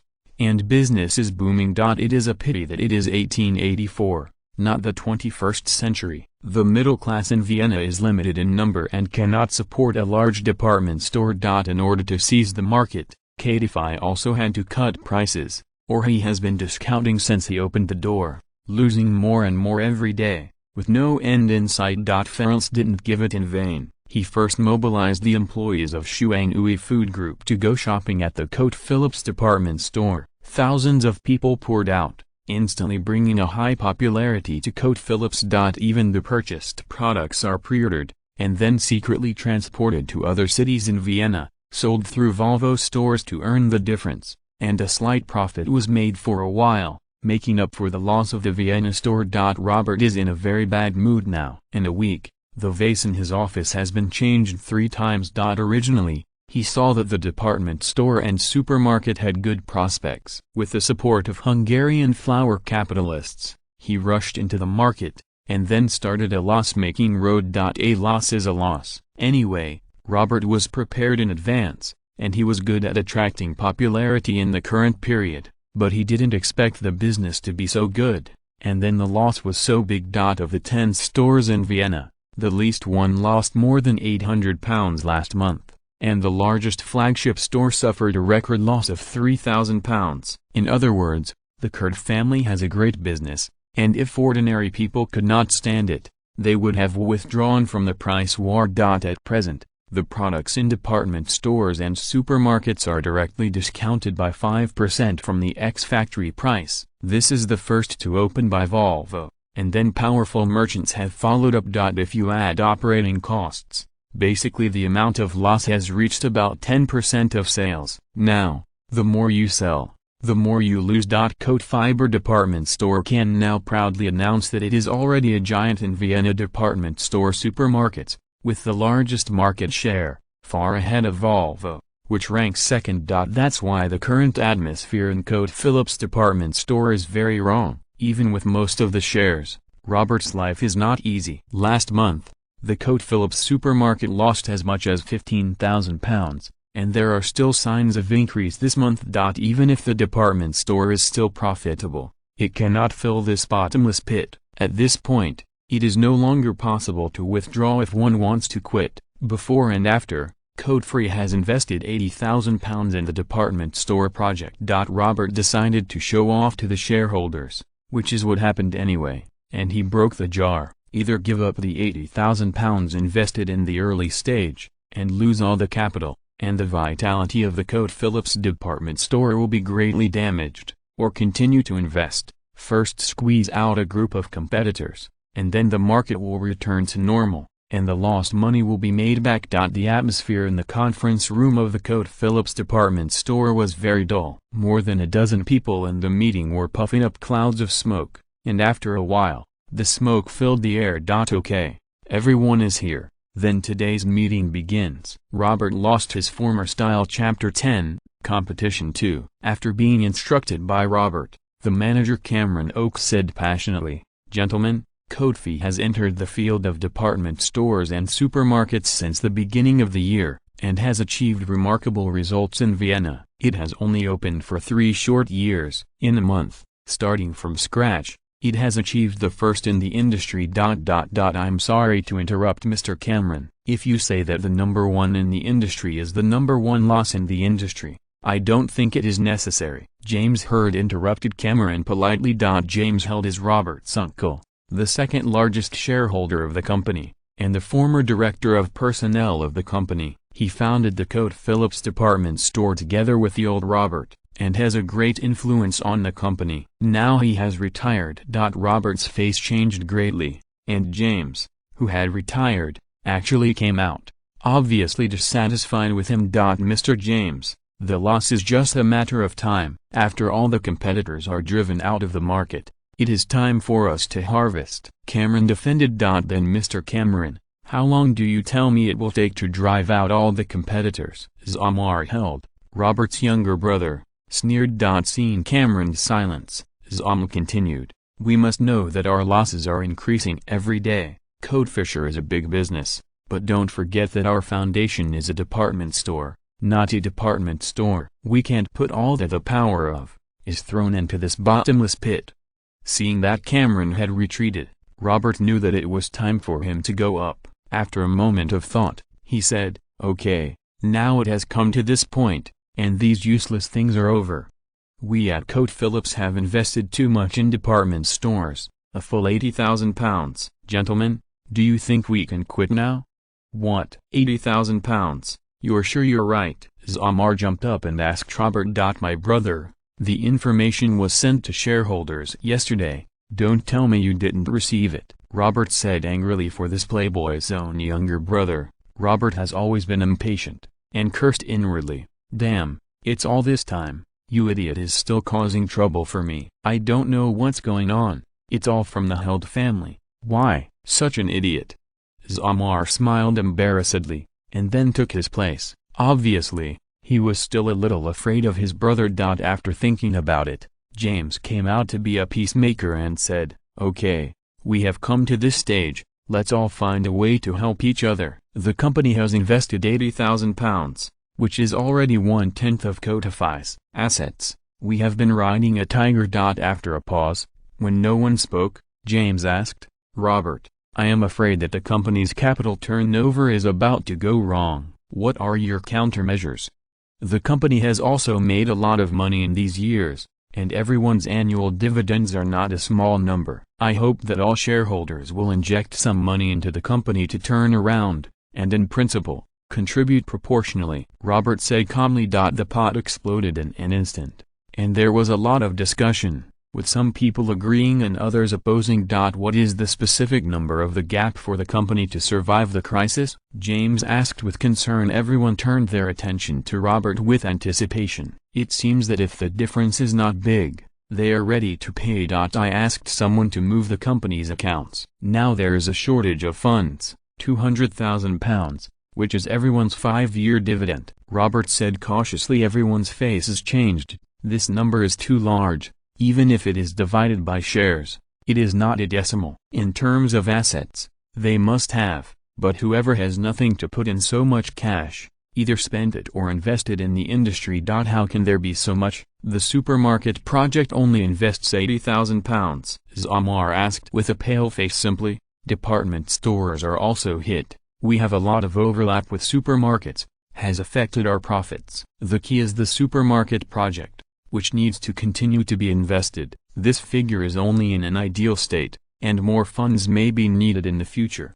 Robert explained. We can give out the money, but what is your ultimate goal? James asked carefully, staring at Robert. Robert knew that as long as James was persuaded, then today's matter would be completed, and the others were nothing to worry about. The combined shares of the two of them had already exceeded 2/3. Clean up those little trash fish and let Code Phillips and Volvo stand together, Robert said cautiously. Well, very good. Although this goal is a bit difficult, it is still feasible. James showed a long-lost smile. Frankly speaking, Robert is the most capable of the next generation of the Held family, and James has always been very optimistic about this nephew. At the same time, he is also very worried about Robert's arrogance. The Held family is only a late-stage star in the capital field, not so strong. The Austro-Hungarian Empire is still a world of nobles. This time, Robert directly fought a price war without resorting to other means. It's not because of how high his moral cultivation is, but because he doesn't dare to break the rules at all. In the face of the Kohari family, if it wasn't for the support of the Hungarian flour capitalists behind them, they would not have chosen to enter at this time. By the way, Robert, what did the Hungarians say? Now is the time to ask for their help. James went straight to the core. I've already communicated with them, and it's not very ideal. We have already negotiated it before. Provide us with a loan of £200,000. The flour can be purchased at the cost price. They don't plan to contribute anymore, Robert bitterly said. Say that's right, £200,000 is a lot of money, but it's a loan, and it's still secured. They didn't get the expected benefits, except that the flour could be purchased at cost. Isn't this expected? They can't make great efforts for us. You have to implement these conditions as soon as possible. If Ferdinand reacts, it is estimated that these will not be obtained. If you want a loan later, you can. It's not so easy, James explained cautiously. Robert said bitterly, okay uncle, I'll do it right away. Obviously, this incident has hit him hard, and the influence of the old nobles is beyond his imagination. Ferdinand only showed a little goodwill, and the flour capitalists shrank back. Robert has already entered the pit. What are you going to do with France next? Ferdinand looked at France expectantly and asked His Royal Highness, It's better to let them sink deeper. Let's take action. Now I'm going to clear the field first. For example, reduce the price by 5 points. In 2 months, half of the supermarkets in Vienna will die. Smirk. Ferdinand also laughed. Even though all the supermarkets in Vienna were losing money, Shuanghui Food Group made a profit. While retail prices have fallen, sales have increased, while ex-factory prices have remained the same. Chapter 11. The beginning of cruel competition. Vienna in June is full of greenery and blooming flowers, like a fairyland on earth. Of course, this is impossible, and Vienna in the 21st century is similar. After entering June, the competition in the retail industry has become more and more fierce, and the competition among the major supermarkets has also affected you. One by one traditional grocery stores were forced to close their doors. The prosperous Vienna suddenly slumped a lot, and the streets were covered with advertisements for transfers, and only a few small shops were still open. Countless small shops engaged in the sales of daily necessities are faced with a choice, either to change their careers or to close their doors. In the capitalist world, the whole body is affected. Das Kapital. In the future, many supermarkets will not be able to support it, and flexible-minded capitalists will choose to transform. Since I made a loss in selling daily necessities, I would sell other things, such as changing into a clothing city, or entering the catering industry and starting a buffet. With the popularity accumulated before, the business was booming for a while, and more people were encouraged to join in. Many sales industries in Vienna were in chaos. The volatility in the market soon spread to the financial market. A small-scale economic crisis broke out in Vienna. Speculators would naturally not show mercy, and the storm was coming. Of course, that is the future. The fluctuations in the market will take time to ferment, and now it is only limited to the competition in the retail industry. Kofi is now fully funded, and Robert is even more confident. He still doesn't know that he has been targeted by the Falcon. Mr. Cameron, how long do you think it will take to end this war? Robert said enthusiastically. If the current situation is maintained, the number of supermarkets in Vienna may be reduced by 1/3 by next month, and by half again in half a year. By then, everyone will be exhausted, and those who survive will be strong, with fewer competitors. This price war will stop. Cameron analyzed. No, shareholders who have been losing money for a long time will have opinions, and now it has spread to department stores, which will affect our listing plan. Robert rejected this suggestion. Then it will only intensify the price war, and our losses will be huge. Cameron said with a frown. Then continue to drop. I hope to end the battle within 3 months. At all costs, kill the gang of trash, and then earn back the money we lost, Robert said fiercely. Following, Robert smiled knowingly. He thought of a clever plan and said, the retail prices of goods in supermarkets are lower than our current purchase prices. You can secretly send someone to other supermarkets to purchase. It can fight opponents and reduce procurement costs. Remember to keep it secret. If they are discovered, it will be troublesome for them to follow suit. Okay sir, as you wish. Today I will lower the price by 10%. Maybe I can scare off a few trash fish, Cameron said with a smile. The retail market is wailing again, and Volvo is required to print Volvo exclusives on most of its products because of its size. In order to avoid exposure, the goods bought from Volvo had to be repackaged. After trying it, Robert had to give up. Then other supermarkets went to demo, and suffered heavy losses for a while, but they were soon discovered by Ferdinand, and Codify's purchases and Shuanghui Food Group decreased. Ferdinand smiled knowingly and thought to himself, Robert is killing him. He will soon know what is being targeted. Volvo can do it.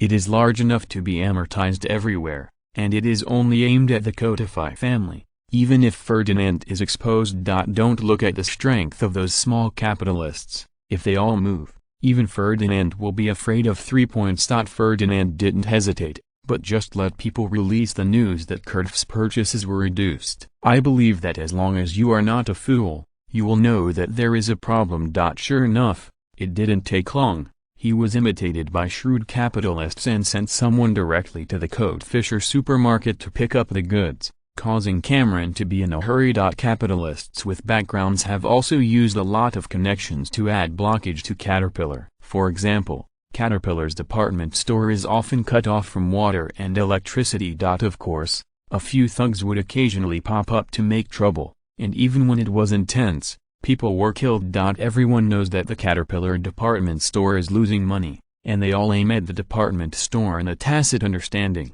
Of course, this is also the secret guidance of Ferdinand. In half a month, bombs were dropped at Robert's house twice, and he was ambushed 3 times on the road, and members of the held family were not less frequented. The employees of the Caterpillar department store have also been implicated. Not a few people have been beaten by SAP, and there are countless people who have asked for leave, and they have resigned without approval. As expected of a qualified capitalist, it seems that the held family has not encountered it for the first time. Security measures were tightened, and while looking for connections to put pressure on the police station, the chaos was quickly subsided, but their bad reputation was getting worse. In order to quell this trouble, in just 1 month, Carter paid a high price of £200,000. The loss of department stores can only be regarded as ordinary, only a mere £40,000, and department stores are now in a state of loss due to a sharp drop in the flow of people. The biggest expenditure is naturally public relations. If you want to find a relationship, of course you have to spend money. When encountering such a fat sheep, who does not come to bite, is that still an official of the Austro-Hungarian Empire? Of course, this matter is not over yet, and the official came forward to suppress it, but the competition continues. Now, not only supermarkets are losing money, but even department stores are also losing money. No one can stand it if they can't get in or out. James was forced to go out, and quickly stabilize the department store. He knew that he was targeted this time, otherwise, if there was no one to guide him, how could he have targeted the store instead of the supermarket? James of Laujianu quickly locked the target, looked at it and said, "Robert, prepare to close the department store, we will admit defeat." "Why, uncle, they can't hold it anymore, so they are so crazy," Robert said reluctantly. "The opponent has not yet exerted its strength, and it has hurt our vitality. If we continue, I am afraid that the held family will cease to exist." James said with emotion. "You mean, the Kohari family has shot at us?" Robert asked uncertainly. James shook his head and said, "Not yet, otherwise, this incident could kill us. It is estimated that at most, it was the hands and feet of that guy from Ferenc, and we can't say for sure. It's not that Ferdinand doesn't want to take action, it's mainly because of his reputation. If he shoots now, isn't that telling the world, is this what he did? However, this does not mean that Ferenc will also stand by. If you don't do it, it's deadly." Chapter 12, Capital Feast. Ask for a ticket! Exclamation mark. The data is miserable. By the way, I was hacked? Comma pulled straight to the bottom, 1 star. No one has yet claimed responsibility for it. It makes me seem to have committed some heinous crime, so a convenient friend can help me rate it. The rush to buy started, and Franz sent a rumor that prices were going to go up. This is well founded. Vienna has always been the most expensive in the Austro-Hungarian Empire. In the past 6 months, the price has been lower than that of other regions. Everyone knows this is not normal. Capitalists are not philanthropists, and this situation cannot continue. The citizens of Vienna believed that the good days just passed half a year, and now they are about to end. Naturally, there is going to be a mad rush. It is still dark, and there are long queues in front of the supermarkets in Vienna, and the rush to buy is coming. Volvo, which has been prepared for a long time, has naturally transferred many commodities, such as the necessities of life that can be stored for a long time, naturally out of stock. Most of the preparations are some handicrafts, short-term consumption, such as bread, various snacks and the like. It was quickly sold out by guns, and Volvo's service staff opened the warehouse. Everyone saw that there was no necessities of life, and it was naturally not the target of ordinary citizens to snap up. Then they left and swam to other supermarkets. Soon many supermarkets were emptied. Looking at the empty shelves, many capitalists wanted to cry without tears. You must know that most of the supermarket purchases are on credit, usually on a monthly basis, and it is normal to be in arrears for half a year and a year. Now they are all selling at a loss. The more they sell, the more they lose. but the arrears are indispensable. If you have the strength to continue to operate, then in order to retain customers, it is not a problem to delay for a period of time. If the loss is serious and you want to close the business, it is no wonder that they are going to fall. Kurtov, who had just gotten out of the predicament, was hit in the head again. The hoarded goods were snapped up, an embarrassing situation emerged, and there was no stock to sell. The Vienna retail industry has been hit hard, and many capitalists are facing a problem with cash flow. The department store supermarkets sell more and lose more, and the payment for clearing the warehouse is not enough to pay the manufacturer's arrears. Forced to be helpless, they borrowed one after another. Naturally, the banks in Vienna would not let this capital feast go. Even worse, the small capitalists are facing the danger of being insolvent. Many people donated directly and ran away. Anyway, in that era, there was no ability to chase dirt across borders. The production and manufacturing industry was also implicated, and many factories were affected by it and went bankrupt one after another. And the capitalists who escaped the catastrophe are naturally unwilling to give up. Many people have a flash of inspiration, and they have created a lot of chaos in the clothing city, the restaurant city, and the machinery city. They plan to get a vote to make up for the loss. I thought that anyway. The house is ready-made and can't be transferred out, so I just want to survive. With the popularity accumulated in the past, the pioneers naturally made money, and the sequel is that all sales industries have suffered. There was a huge wave of bankruptcy. A large number of capitalists went bankrupt. One family was involved in the other. The unemployed were increasing day by day. Vienna was in a depression, and the economic crisis came. The financial tycoon who was just gloating at the misfortune may not be familiar with this kind of operation. When he came up to eat meat in large pieces, he choked on indigestion. Holding a large amount of collateral in his hand, he was unable to realize the financial crisis in the face of financial crisis. Then it spilled over to the stock market, which began to plummet due to a lack of funds in the market, evaporating countless wealth. The financial crisis in Vienna soon spread to the entire Austro-Hungarian Empire. A large number of businesses went bankrupt, workers lost their jobs, and social unrest. Bank deposits also began to flow away, and finally a small bank named Boston went bankrupt. Due to the mishandling of the Austrian government, a run on the run started, and more banks were implicated. Many people who had insufficient funds in the past have now followed in Boston's footsteps. At this time, the Austro-Hungarian Empire, who had realized it later, finally knew that it was going to save the city. On December 8, Austro-Hungarian Finance Minister Murdoch Holman held a press conference to announce the launch of the Salvation Plan. Ferdinand knew that the harvest season was coming, and the current economic development of the Austro-Hungarian Empire was still very good. As long as there was enough capital injection, this financial crisis would soon pass.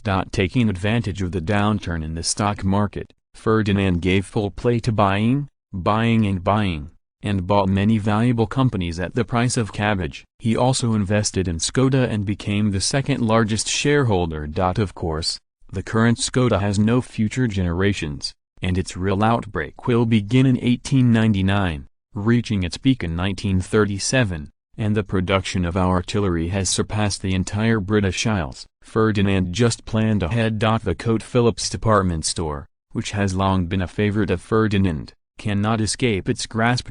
Coat Phillips department store first suffered heavy losses in the retail sector. After the financial crisis broke out, the bank called for payment in advance, which gave him another fatal blow. The £200,000 loan sent by the Hungarian capitalists has now become a reminder for Codify. Since the reputation of the street, the goods purchased by the Coat Phillips department store have been required to be paid in cash, occupying a large amount of funds. Now that the bank is pressing for payment in advance, the capital chain is broken, and the Coat Phillips department store is completely powerless. After persevering for a while, the Held family finally decided to give up. After all, they are the fuse that caused this financial crisis, and most of them will put the dung pot on their heads, and it is not so easy to be a scapegoat. Sell the company now, and everyone can share it. The key is that Ferdinand can give cash, and they can also use it to help other industries. With £50,000 in cash and assuming all the debts,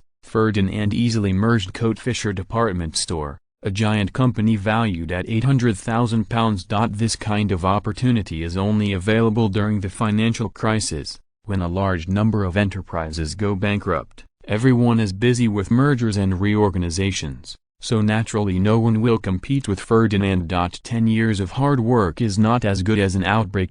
This time, this sentence was well explained, and Ferdinand made a lot of money.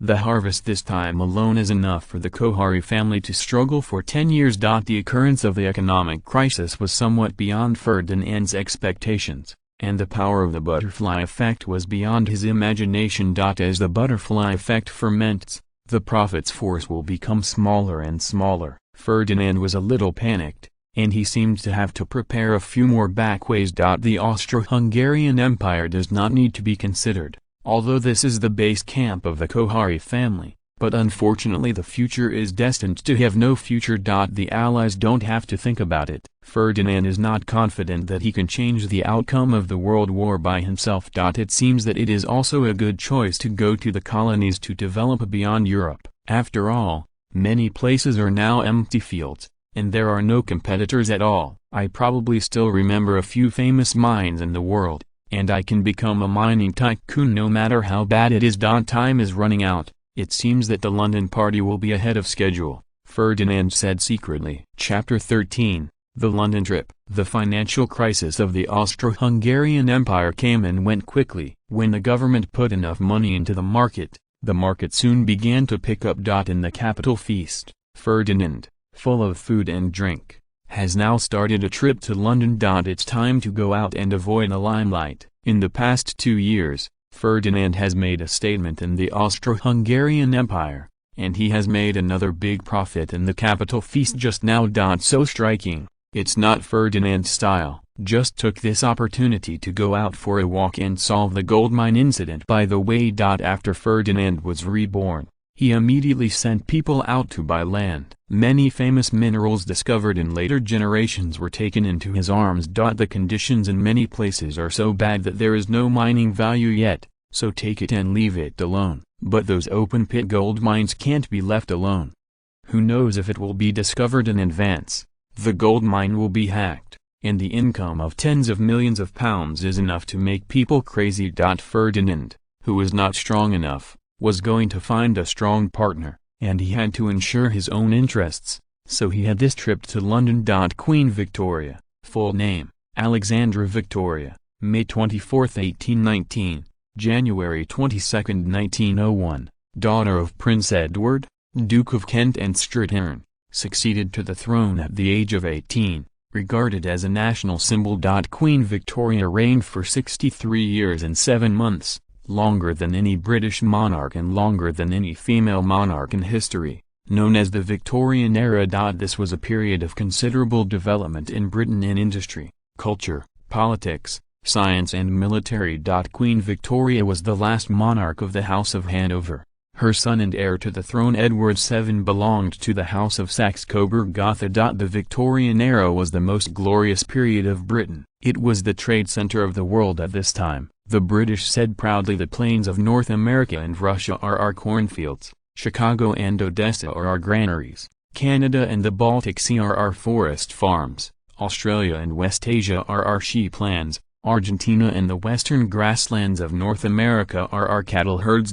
Peru brought us silver, gold from South Africa and Australia went to London, Indians and Chinese grew tea for us, and our coffee, sugar cane, and spice plantations spread across the Indies. Spain and France are our vineyards, the Mediterranean is our orchards, America is our cotton fields. At the beginning of December, Ferdinand set off from Vienna and arrived in London just after Christmas. As soon as he got off the ship, he met his friend and cousin, Albert Edward von Saxe-Coburg-Gotha, Edward VII. The two of them can become friends, mainly because they have common hobbies and live indiscreetly, and they belong to the heterogeneous among the nobles. Edward welcomed Ferdinand's arrival very much, and he did not rule out that he could help him share some firepower. After all, being trained by two people is different from being trained by one. Otherwise, to meet Ferdinand, There is no need for a crown prince to go out in person. Ferdinand,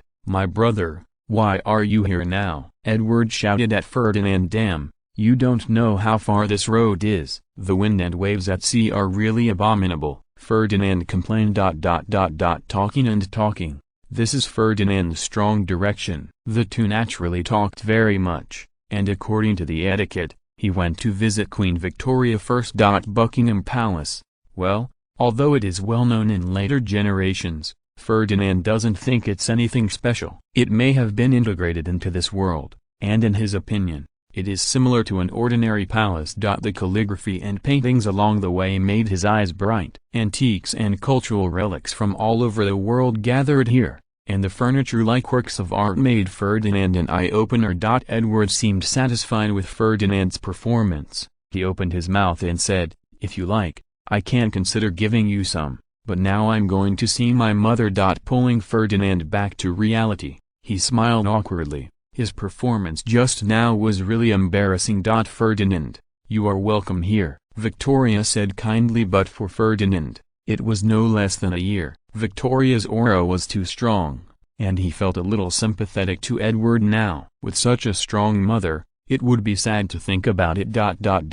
Victoria was very old and had limited energy, so she quickly let go of Ferdinand and attended the welcome banquet as usual in the evening. The next day, Ferdinand and Edward released themselves and began to tour London. "Ferdinand, I heard that you have made a lot of money in the past 2 years, Edward said enviously. "It's not too much, but a few £1,000,000, it's just a small number for the royal family," Ferdinand said indifferently. "I'm still a little puzzled by Edward's envy. Co-authoring The Heir of Your World Overlord, isn't it easy to make money? Whatever you do, it's not all money. Of course, a few £1,000,000 is nothing to the royal family, but to me it's an astronomical amount," Edward complained. Looking back, it seems that this person in front of him is not having a good time now. He and Victoria have a very tense relationship. Although he is the crown prince, he is forbidden to participate in government affairs, and his expenses are also restricted. He also likes cruise ships and horse racing,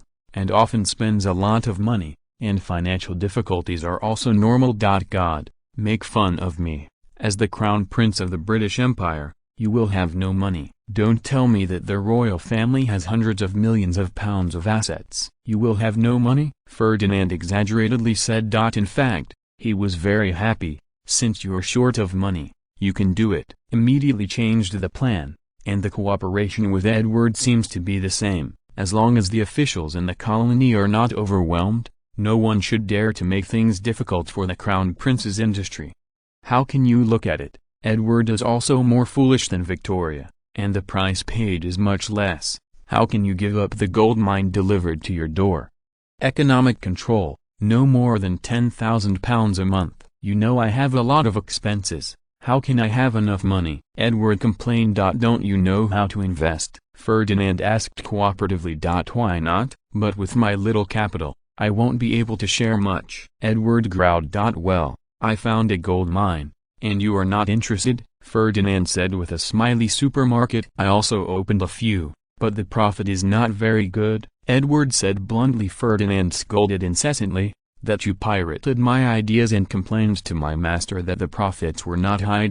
Of course not, I'm talking about gold mines, and open-pit gold mines. Do you understand, Edward? Ferdinand growled. God, I didn't have a dream. You wouldn't dig a gold mine yourself, so why did you come to me? Edward said in surprise. Damn, don't you know that mining requires a large number of people? Do you want to know how high the wages of European workers are now? I want to cooperate with you. Of course I don't want to pay wages, Ferdinand roared and explained. What? You don't plan to pay wages? You black-hearted capitalist. I won't let you succeed. I want to break up with you, Edward said angrily. Ferdinand sneered unmoved and said, okay, don't pretend to me. There are no outsiders here. No need to act. It's the first time I've heard that the Crown Prince of England actually cares about the lives of the natives. Then, wait, I said earlier, my brother, don't you want slaves? How much do you want to pack on me? But how should you divide the money? Edward seemed to have changed the person. Then the two started wrangling, bargaining every cent, and finally the two reached an agreement. and the two jointly established United Mining Co., Limited. As the owner of the gold mine, Ferdinand invested £300,000, accounting for 60% of the shares. Edward did not pay a penny, and was responsible for solving the problems of workers, while providing protection for the company and solving all external troubles, accounting for 40% of the shares. The first target offered by Ferdinand was the Kurgurti mine. Kurgurti.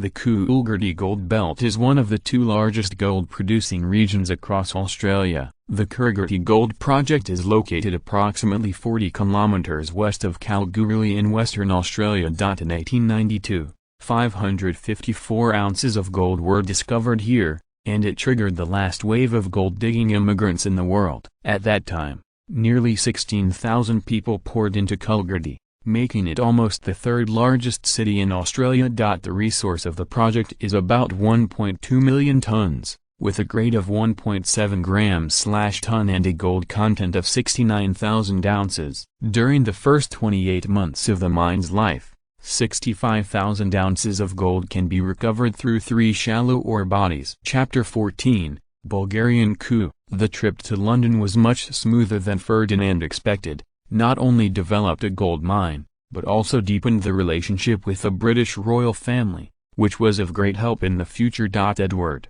who was in financial crisis, was much more interested in gold mining than Ferdinand, and the two formed a mining company at the fastest speed. The excited Edward also planned to go to Australia in person, which scared Ferdinand to stop him. In the 19th century, Australia was not a good place to go. It was a remote country and could be said to be a wild place. Ferdinand cherished his life very much. It was not until June of the following year, when the first shipment of gold from Australia arrived in London, that Ferdinand let go of his worries. The amount of the first batch of gold was small, only 800 kilograms, and the value was not more than £100,000. But Ferdinand and Edward were very excited. A pile of gold is more powerful than a check. Even Victoria attended the celebration feast for the two of them. In the 19th century, on the gold standard, the importance of gold was much greater than that of later generations. The mining company was on the right track,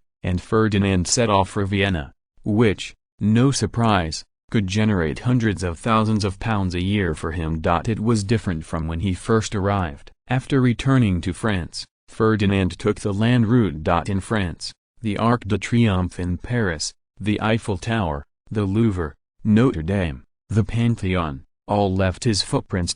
In Germany, Berlin Brandenburg Gate, White Swan Castle, Lake Constance, Cologne Cathedral, the source of the Danube, Ferdinand has appeared. It was not until the end of 1885 that Ferdinand returned to Vienna. Along the way, Ferdinand benefited a lot. He saw Britain, France, and Germany, the three most powerful countries in the contemporary era, and gained a clear understanding of human geography and industrial development. Although the three countries are now booming, Ferdinand clearly feels that France is falling behind. A large amount of capital has gathered in the financial market, and the investment in industry has been greatly reduced. In Germany, on the contrary, it may be due to the traditional influence of the German region. Capitalists have little interest in virtual finance, and focus on industry, and the investment in industry is much larger. After visiting the Austro-Hungarian Empire, Ferdinand found that this decaying empire was still running very healthy, and there was no sign of collapse at all. Rapid economic development, although not comparable to Britain, France, Germany, but the development potential is not much worse. Domestic conflicts have now been suppressed to the lowest point, and Hungary, which is the most noisy, is now only fighting for power, and has no tendency to become independent. Looking at the current British Empire, no one would have imagined that it would decay into a second-rate country in just a few decades. Of course, this has nothing to do with Ferdinand. Now he is concerned about the coup in Bulgaria. The Russian government is already increasingly dissatisfied. Alexander Battenberg's anti-Russian leanings. A coup is brewing. Battenberg has always been a person who was extremely reactionary and hated Russia. In the early days, in order not to arouse Russia's dissatisfaction, he skillfully concealed his hatred of Russia. However, he never concealed his reactionary thoughts. From the very beginning, He publicly stood on the side of the Conservative Party. Knowing that the Liberal Party had a dominant position in Congress, he organized a conservative government. When the Conservative Party came to power, it blatantly trampled on the Constitution from the very beginning. The Liberals organized demonstrations through public opinion, and the struggle between the two parties was very fierce. Then for the next few years, it was all the rivalry between the Grand Duke Conservative Party and the Liberal Party, plus the participation of the Russians, and the country was a mess. The political crisis intensified in 1886, and the Russians planned to oust Battenberg and replace them with pro-Russian figures. However, Western powers such as Britain and Austria-Hungary chose to support Battenberg in order to weaken Russia's influence in the Balkans. The nascent Bulgarian bourgeoisie was also divided into pro-Russian and anti-Russian factions, and the two sides were at odds. Pro-Russians turned to Russia for help. On August 21, 1886, a group of Bulgarian officers supported by Russia deposed Grand Duke Alexander. This move aroused national dissatisfaction in Bulgaria, and some military and politicians launched a counter-coup, urging the restoration of the Grand Duke Alexander. The Tsarist government objected and threatened to occupy Bulgaria. On September 7, Archduke Alexander was forced to abdicate and leave. A sharp political crisis broke out, and the great powers fought for the Bulgarian candidate for Grand Duke. Russia's position is that as long as power is in the hands of the pro-Russian faction, a National Assembly will be convened to elect the Grand Duke of Bulgaria. However, because the methods of the Russians were too rude, the Bulgarians were dissatisfied. Despite the opposition of the Russians, Stambulov forcibly convened the National Assembly and elected Prince Vladimir of Denmark as the Grand Duke of Bulgaria, but due to the pressure of the Tsar, Prince Vladimir refused to take the throne. The conflict continued to intensify, and Russia cut off diplomatic relations with Bulgaria for a time. Unable to reach a compromise between the two domestic factions, the pro-Russian faction launched an uprising in February 1887, but it was quickly suppressed and the leader was sentenced to death. In order to end this crisis, the Bulgarian government, with the support of the Austro-Hungarian Empire, convened a National Assembly to elect the Grand Duke of Bulgaria without the consent of Russia. In order to gain more support, Austria-Hungary nominated Ferdinand, and on June 25, 1887, the Bulgarian National Assembly elected Ferdinand as his successor. The Russian government protested against this and asked the Turkish government to reject Ferdinand from taking office in accordance with the Treaty of Berlin. However, under the pressure of Western powers, Turkey rejected Russia's request and supported Ferdinand's succession. At present, the coup in Bulgaria is still in the process of pregnancy. Ferdinand did not interfere. He was afraid of causing a butterfly effect. After all, Bulgaria has traveled all over Europe in order to find the Grand Duke in history, and there are a lot of candidates. Although I chose myself in the end, it was nothing more than to gain the support of the Western powers, which did not mean that no one else could replace it. While waiting anxiously, Ferdinand strengthened the construction of intelligence work. Historically, my life in Bulgaria was not very good when I first arrived in Bulgaria, and the rights were in the hands of the liberals. Time passed, and in the summer of 1886, the coup d'état began as planned, and Battenberg was forced to abdicate and then expelled from the country. The ensuing battle over Bulgaria stuns Ferdinand. Russia, which had an advantage, gradually lost its advantage in a series of wrong actions. In 1887, the Bulgarian crisis intensified. After obtaining Ferdinand's consent, in February, Stambulov forcibly convened the National Assembly and formally elected Ferdinand as Prince of Bulgaria. If you are listening to this novel on a channel other than Fanfic World, it means they downloaded and uploaded it without effort. We cordially invite you to visit our channel, Mundo Fanfic Novelist. There you'll find the original version of this story and you can explore many other novels of various genres. We are waiting for you to immerse yourself in a world of incredible novels. Chapter 15, Enthroned. On July 12, 1887, a day to remember, Ferdinand Maximilian Karl Leopold Maria was crowned at the Frana Palace as Grand Duke of Bulgaria. Thanks to Ferdinand's painstaking management, the ceremony is much more beautiful than in history, and at least the guests who participate should have a lot of weight. Crown Prince Edward of the British Empire, Crown Prince Rudolph of Austria-Hungary, the King of Greece, etc. all came to attend the ceremony in person, showing the support of the foreign powers. Ferdinand's goal was achieved. With the help of external forces, Zanchi shocked and deterred various factions in Bulgaria, laying the foundation for subsequent reforms. Bulgaria has superior natural conditions, with mountains, hills, plains and other terrains, lakes and rivers. The main rivers are the Danube and the Marica.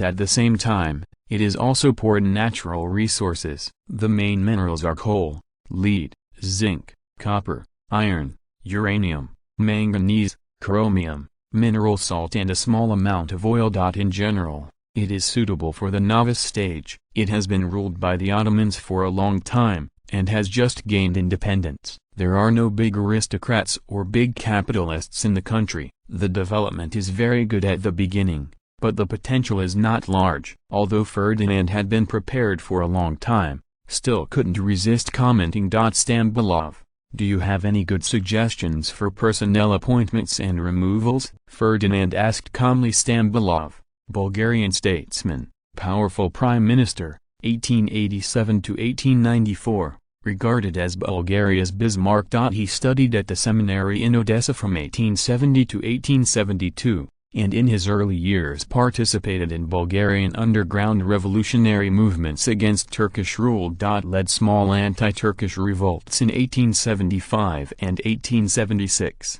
Bulgaria gained self-government in 1878, and he was elected to the newly established parliament, where he was appointed speaker in 1884. After the abdication of Archduke Alexander I in 1886, he smashed Russian interference and embraced Prince Ferdinand of Saxe-Coburg-Gotha as Archduke of Bulgaria. After the new Grand Duke ascended the throne, he organized the cabinet. During his reign, he continued to oppose Russia, established diplomatic relations with Turkey, and expanded the sphere of influence of Bulgaria in Macedonia. He used terrorist means to deal with one after another anti-court conspiracy and mutiny. Archduke Ferdinand I regained his monarchy, and he was forced to resign as prime minister, May 31, 1894. Ferdinand has no plans to replace him now. He has just ascended the throne. The most important thing now is to stabilize the situation, and there is no suitable candidate. Grand Duke, after careful consideration, this is the list of cabinet members and major government officials. Please take a look at it, Stambolov said while handing over the documents. Well, okay, that's it. Let them take office as soon as possible. There will be a cabinet meeting next week, and you have to come up with a policy plan. Now you can leave. I need to rest. Ferdinand was dissatisfied and issued an expulsion order. Co-author wants to be a powerful minister now, and I'm too impatient. At least I have to save face and provide more candidates. Everything is settled. Treat Lao Tzu as a rubber stamp. Ferdinand thought to himself. Bulgaria's development also has advantages. First, there are no strong industrial competitors. The industrial base is relatively poor, and it can be monopolized. There is almost no trouble with the government. Second,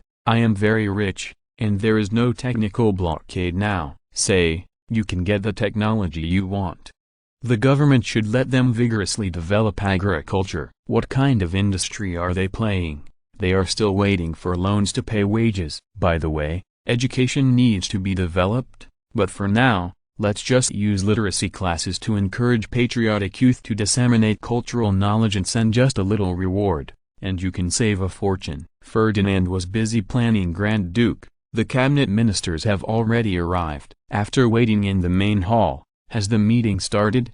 The attendant reminded. Okay, I'll be right there. Interrupt, Mr. Stambolov, Ferdinand said. Okay, Your Highness, say it, Stambolov said with some dissatisfaction. Mr. Stambolov, how did this plan come about? How many people are there in Bulgaria now? How many agricultural people? How many industrial people? How about education? What is the distribution of resources in the country? Nan rudely exposed the problem, gave Stam a disgrace, and rejected this empty plan. This tilted Dear Grand Duke, Bulgaria now has a population of 3,104,500, most of which are agricultural populations. Education, and distribution of domestic resources. These have not been counted. Well, I admit that this plan is a bit rushed. Stambulov paused and said, it seems that there are not many simple historical figures who reacted so quickly. Ferdinand thought to himself. He literally said,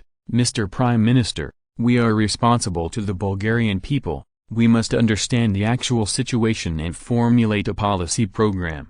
I approved the matter of personnel wages. The others are called back and redone. Big industrial plans, hell. I have never heard of any industry in Bulgaria. Do you understand the specifics?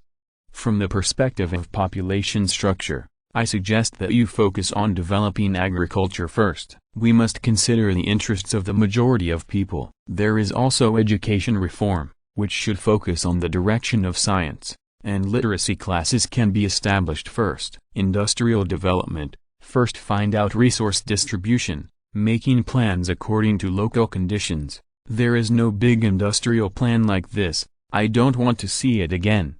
Sorry, respect the Grand Duke.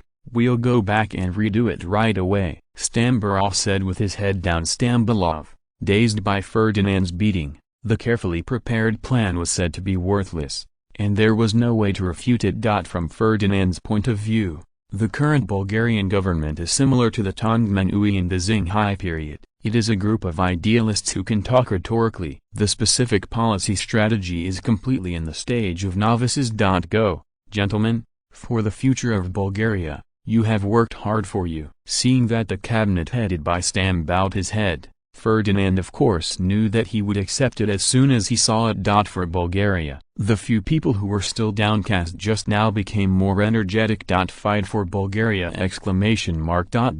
Well, yes. Patriotic youths are so foolish, Ferdinand said in his heart, looking at this group of cabinet members whose average age was no more than 35 years old. The Stambulov government, which was appraised by later generations as a police terror regime, won the support of a part of the emerging bourgeoisie, completely sided with the bourgeoisie, and vigorously promoted factories and trade. The peasants and workers, who occupy the vast majority, are excluded, and the ruling foundation is extremely weak. Most missionaries, and some intellectuals, including part of the petty bourgeoisie, opposed the government's radical anti-Russian policy. Chapter 16, Planned Economy. After dismissing the cabinet, Ferdinand shouted at the door, Butler Karl, notify our people to come to the meeting. Okay, Grand Duke.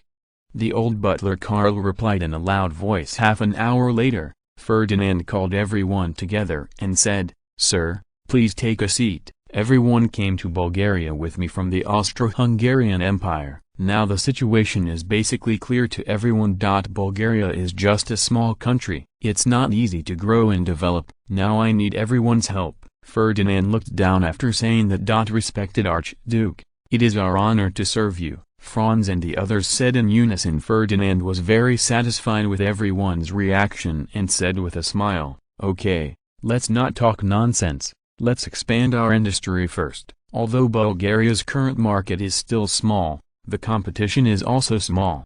But Your Excellency, the bad traffic conditions in Bulgaria make it difficult for our products to be competitive internationally. Waylin said depressedly. Oh, Mr. Warian, I know it's very difficult. Isn't it still you? You can consider focusing on the Balkan market. Domestic, Greece, Serbia, and Turkey are all good choices. Ferdinand knew Warian's worries and suggested say. Okay, Your Excellency, then I understand. If it's just like this, it shouldn't be a problem, but they are all poor, and the profits will not be too high. Waylin reminded. Of course, I know this. Isn't there a factory in Austria-Hungary in the international market? Your focus is still there. The main competitors of the flour mill here are family workshops and transportation, Ferdinand said a little depressedly after finishing speaking. Ferdinand glanced at the others and said, You can't have any problems.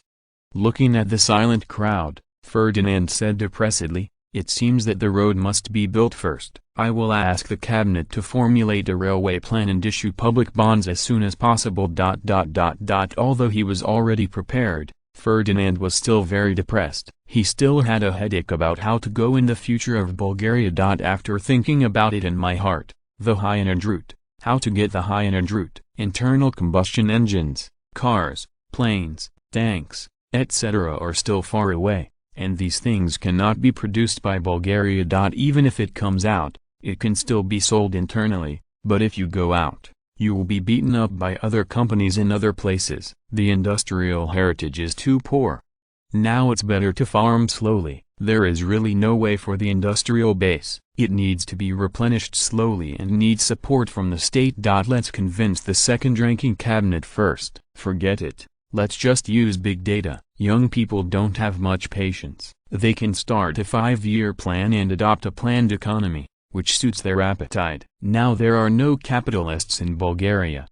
Be opposed to. In 1887 the spring breeze blew through the royal palace of Sofia. The grass, which had been sleeping for a winter, had woken up at this time, stubbornly sticking its head out of the ground, although only a little green was seen. It was full of vitality. After a 5-month investigation, the cabinet came to the conclusion that Bulgaria was lacking in natural resources and that the previously submitted industrial plans had long since been thrown into the Mediterranean. Okay, everyone, stay calm. It's not impossible to make up for the lack of natural resources. Ferdinand comforted. Your Excellency, are you planning to start a war? Stambulov said with bright eyes. Ferdinand thought to himself, Bulgarians deserve to be the Prussians of the Balkans. They are indeed warlike. Just look at these cabinets and you will know. It is no wonder that more than 4 million people in history have mobilized more than 1.2 million troops. He rolled his eyes and said, no, now we don't have the strength to start a war. Although Bulgaria lacks mineral resources, its geographical conditions are still very favorable, and the people are very supportive of the government. I plan to implement a planned economy to reduce unnecessary resource consumption. Everyone in the planned economy was busy and turned their attention to it. Yes, the planned economy. Maybe you don't understand it very well. Let me keep it simple.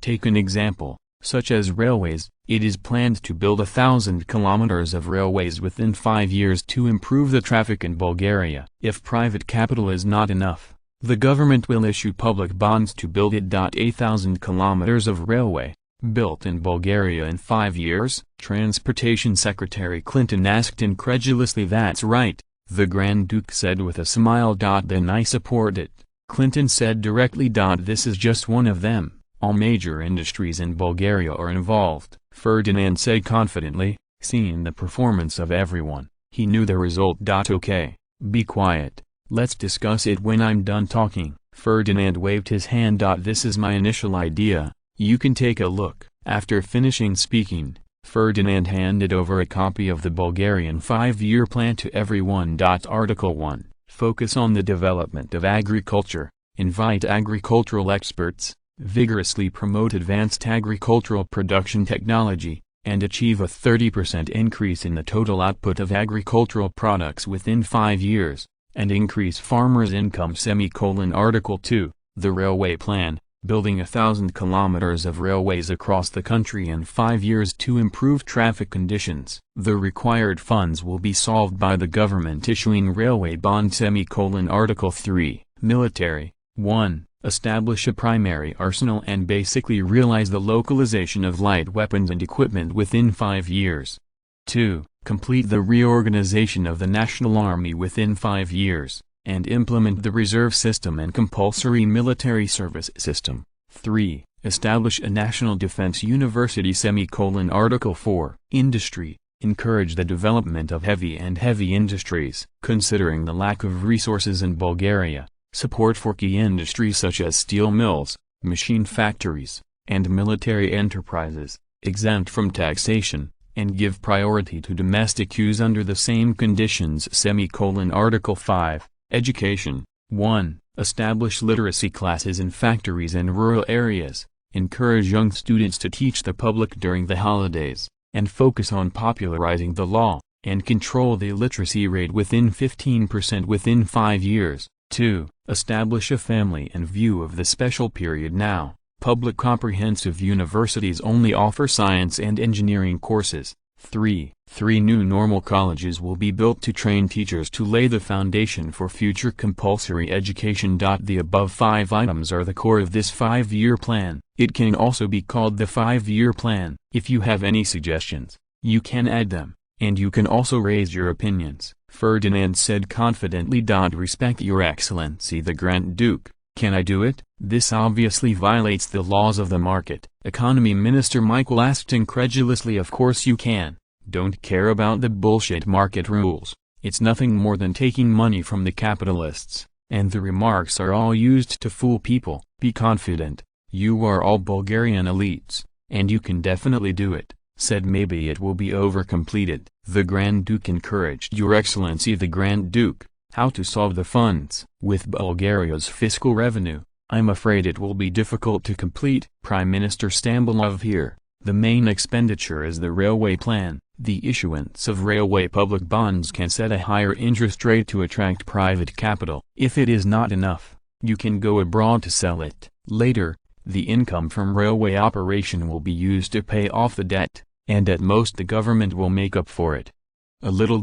Like an arsenal, I can invest, so the government saves another expense. The funding gap in the back is not big. With Bulgaria's fiscal revenue, it should be able to be barely completed. At most, some education bonds are being issued. What else is there? Ferdinand said cheerfully. Respected Grand Duke, why is there no goal of steel and coal? This is an indispensable thing for a strong country. Michael asked suspiciously. It's very simple. The coal reserves in Bulgaria are too small, and we can't change it against the laws of nature. The iron ore is all in the Balkan mountains. Before the railway was built, all the raw materials for the establishment of the steel plant had to be imported. It is better to directly import steel! Explained Ferdinand. If you have no doubts, we will make this decision. The specific details will be completed by you, and then submitted to the National Assembly for resolution. Seeing that everyone did not speak anymore, Ferdinand announced the decision. Chapter 17. 5-year plan. Contrary to Ferdinand's expectations, Stam's cabinet was much easier to deal with than expected. Originally, Ferdinand had already made preparations. His own draft 5-year plan was rejected, and the cabinet was ready to formulate a new one. Unexpectedly, the political level of this group of liberals is so ignorant that they will hand over their dominance. Once this plan is passed by the National Assembly, then Ferdinand will be the leader. As a matter of course, he can get some rights from the Liberal Party. If successful, Ferdinand's position will be solidified. Failure can completely make the cabinet take the blame, and a little lead people to question the government's ability to govern, and they can retreat completely. The method is a bit meaner, but it is very effective. After a few years of aristocratic life, the former diocese has now transformed into a politician, although his skills are still a little immature. After more than half a month of work, Stam's cabinet finally perfected the 5-year plan. In order to balance the interests of all parties, there are more and more clauses covering all aspects of Bulgaria. When they were delivered to Ferdinand, there were already more than 300 pieces, large and small. Frankly speaking, this plan is still good, but the biggest problem is that it is too radical. In Ferdinand's view, this is a complete great leap forward, which can be accomplished in theory, but the reality is that the government has to do too much.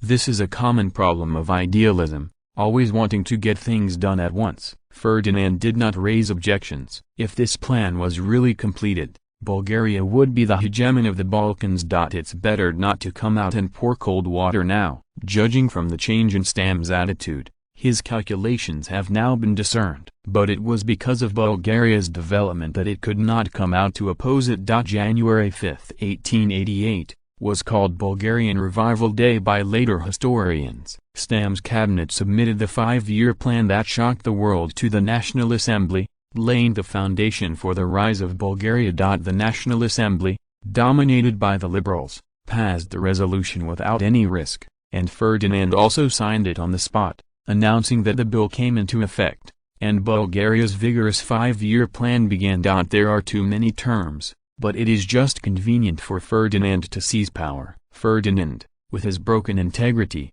immediately held a cabinet meeting. Looking at the excited cabinet members, Ferdinand naturally asked with a smile, Prime Minister, now that the plan has been made, where do you plan to start next? Stambulov was blinded all of a sudden, and patronized to make plans, but how to implement it? You must know that Ferdinand only mentioned 5 points. If everyone works hard, it can still be done. Now this supplement has more than 300 pieces of perfect size. How to complete it? How many people are needed? Where to start? All are problems. But as a prime minister, you can't play stupid and think about nothing. Everyone is looking at it. If they can't come up with any feasible suggestions, it will be a huge blow to their prestige. Stambulov knows that the trouble is big, and he is not without competitors. If he can't show a certain ability, even these cabinet members will have ideas for the prime minister's seat.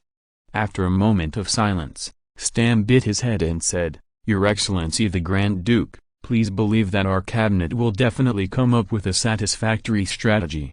Well, of course I believe in the ability of the cabinet, but now is a critical moment for Bulgaria's development, and the people are watching us. I hope you can come up with a feasible plan within 3 days. Ferdinand pretended to look forward to it. Stambulov knew that he had been tricked, and he didn't know how he got out of the palace, so he returned home in a daze. What happened today has made everyone dissatisfied. Like most of the liberals, they have high eyes and low hands, which is also a common problem of revolutionaries all over the world.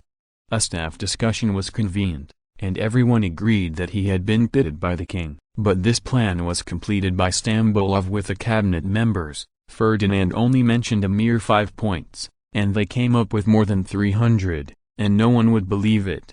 What should I do now? I have to do something about this, or I can't explain it. Stambulov said with a headache, "Your Excellency Prime Minister, this plan has been passed, and the opposition parties are singing praises for us. It is impossible to give up. We have to complete at least half of it before we can explain it." Staff: "Well, you're right. This is no longer my business. If I don't get results, no one in the entire cabinet can run away, and the Liberal Party can't get rid of the relationship." Stambulov understood what go biff meant and pulled when people go into the water. Everyone is happy when they succeed, and when they fail, no one can run. Ignoring the cabinet's thoughts, Ferdinand knew that this matter was easier said than done. It's nothing more than a plan. No matter whether there is or not, it is impossible to complete all the tasks. As long as you complete the main 5 Ferdinands, you will be satisfied. If the cabinet can break out once and it's all done, he will only be happier. Anyway, he will be the one who deserves the credit. After 3 days, as expected by Ferdinand, Stam's cabinet really came up with a plan, although it was full of loopholes in Ferdinand's opinion.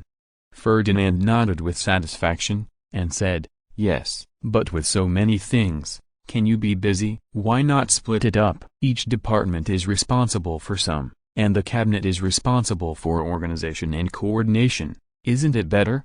Seeing everyone's eyes light up, Stambulov's expression darkened. "This is a poor picture, and the key is that people can't refute." That's right. Ferdinand's ultimate goal is to decentralize power. As long as the power is removed, it will be troublesome to take it back. The ministries were strengthened and the cabinet was weakened, mainly aimed at Prime Minister Stambulov, most of whose cabinet members also served as ministers of various ministries, and there was no loss of power. Ferdinand couldn't tolerate the existence of a powerful minister. If Stambulov was really a genius, then he would also endure it. It is a pity that history has told him that Stam does not have the ability of the jagged prime minister. In the Bulgarian cabinet, in addition to Prime Minister Stambulov, there are 5 members in total: Economy Minister Michael, Industry Minister Wilson, Defense Minister Sawell, and Interior Minister Yunus. The cabinet already has a lot of work, and it is impossible to manage hundreds of projects. Decentralization is the most effective way. Stam and several others looked at each other, and he knew that the 4 had agreed, and he could no longer refuse. However, Stam still had to express himself and said, "Your Excellency the Grand Duke is right. It is necessary to divide the tasks. We must also have a division of labor, and each of us is responsible for a part." After speaking, Stam's face sank. After today, the cabinet will no longer be his word, and the status of others will gradually move closer to him. Chapter 18, Education. The cabinet meeting ended smoothly, and Ferdinand was very satisfied with the division of labor. He got the supervisory power over the Ministry of Agriculture and the Ministry of Education. Compared with other industries, the cabinet did not pay enough attention to agriculture, and there were very few plans involving agricultural development, which gave Ferdinand an opportunity. The Ministry of Education is even simpler. The Bulgarian treasury is out of money. Apart from the opposition parties, the most truthless critics of the government are the education sector. Teachers' salaries have been suspended for several months. Since King Ferdinand is willing to take over, they naturally don't mind throwing away a mess. Anyway, they still owe education funds. Ferdinand received 2 hot potatoes, but he was very happy. Bulgaria is an agricultural country with poor mineral resources. The easiest thing to do in the short term is agriculture. Compared with the utilization rate of land in China, Bulgaria and European countries are too far behind. If the area of arable land in eastern Bulgaria can be doubled. Of course, Ferdinand didn't intend to do that, and it wasn't necessary at all. The area is comparable to that of Jiangsu province, and now there are only more than 3 million people, less than 1/10 of the population of Jiangsu in the same period. Ferdinand's plan to vigorously build water conservancy, promote advanced agricultural technology, and increase grain output is enough. Agricultural development in the Balkans lags behind, and the grain yield per mu during the same period is less than 2/3 of that in Western Europe.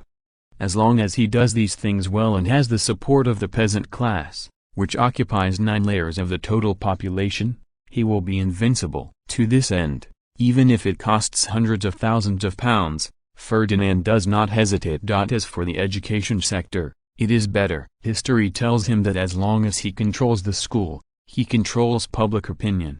If you control the next generation of the country, you will control the future of this country. The immediate priority is to build a university. Bulgaria's first university in history, the University of Sofia, was established in 1888. It is the same university that created the first socialist society in Bulgaria, the Scientific Society, which laid the foundation for the proletarian revolution. Ferdinand's high efficiency is enough to make the cabinet feel ashamed. Knowing that the treasury had no money, he did not go to Stam's cabinet either. On January 10, 1888, just after the division of labor was clarified in the cabinet, Ferdinand, as the Grand Duke of Bulgaria, issued the second decree issuing 5 million leva education bonds. Note: 1 lev equals 1 franc equals 0.2903225 grams of gold. The whole country was shocked, knowing that due to the civil war, Bulgaria's fiscal revenue in 1887 was less than 40 million levs. This move was quickly supported by the educational circles and the enlightened bourgeoisie. Although the interest is only slightly higher than the bank deposit, and the tenure is as long as 10 years, everyone still generously donated, and half of the sales were sold in just 1 month. The shrewd Ferdinand, of course, knew how to maximize the benefits. Not only did he subscribe for 300,000 leva in a high-profile manner, he also publicly invited the media to monitor the use of this fee, which greatly increased his reputation. Anyway, he doesn't intend to deduct education funds. No matter how strict the media supervision is, the unlucky people are only the people below. He wouldn't mind if he could catch a few worms. I got the money, except for the repayment of teachers' wages that were owed over the years, funded the construction of Bulgaria's first university, Bulgarian University. The remaining part of the money has not been moved. The cabinet tried to pay attention several times, but was blocked by Ferdinand's special money. Stam was in a hurry, and he followed Ferdinand's example and issued bonds. However, his appetite is not as small as Ferdinand's. The funds required by the 5-year plan are astronomical for the government. The first shot was 50 million levs worth of railway bonds, followed by 30 million levs of industrial bonds. Bulgarians are not that wealthy and the government is not so reputable. For the millions of education debts, they carried forward the spirit of patriotism, and they ate their teeth. For the industrial bonds and railway bonds issued by the government, there is nothing that can be done, and it is embarrassing to sell hundreds of thousands of dollars. The troubles of the cabinet, Ferdinand did not worry about. He is still worrying about the candidate for the university's first president, who must be highly respected and convincing in the education world. Among the people in the Bulgarian education circle, there is precisely no one who is expected to be popular. Like this country, most international students with sufficient ability are still young and do not have that qualification. The older generation is conservative in thinking, lacks an international perspective, and cannot keep up with the times. Ferdinand, who could not find a candidate, turned his attention to the Ministry of Education. Minister Chekhov, what does your Ministry of Education think about the rectors of Bulgarian universities? Ferdinand, Your Excellency the Grand Duke, the education world has been quarreling now. There are only 3 people who are eligible to nominate,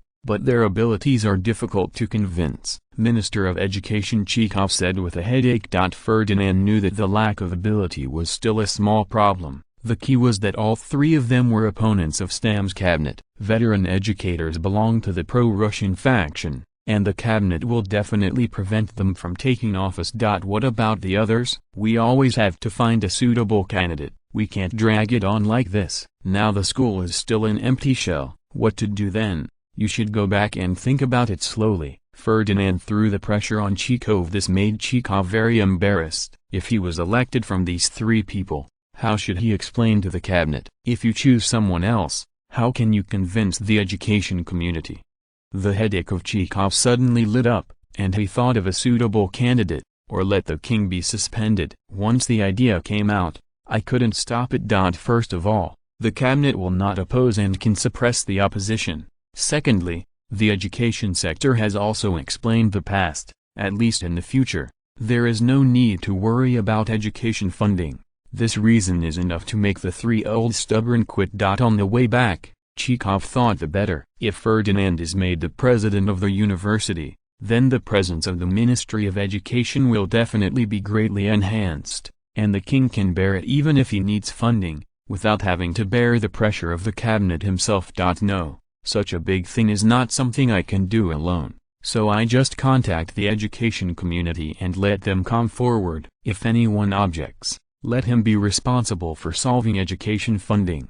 Not contrary to Chekhov's expectations, after the news was released, the endless debate in the education circle stopped immediately. For the benefit of everyone, or for their own jobs, they can receive their wages on time. Almost all teachers have publicly expressed their support for Ferdinand as the principal. Ferdinand was stunned, and he was the one who everyone expected. At the moment, I think it is impossible. I am an outsider, and I have only been on the throne for half a year, and I have not done anything major, so I can get the support of everyone. Even if Chekhov repeatedly stated, he could not convince Ferdinand that he did not want to be a principal and then be scolded by those educators. Karl, send someone to check what's going on. Ferdinand still decided to find out the situation. Grand Duke, this is actually very simple. Karl said calmly. Oh, tell me. Ferdinand. Chapter 19, Tax Increase. Grand Duke, educators also need to eat. Have you noticed that since Bulgaria's independence,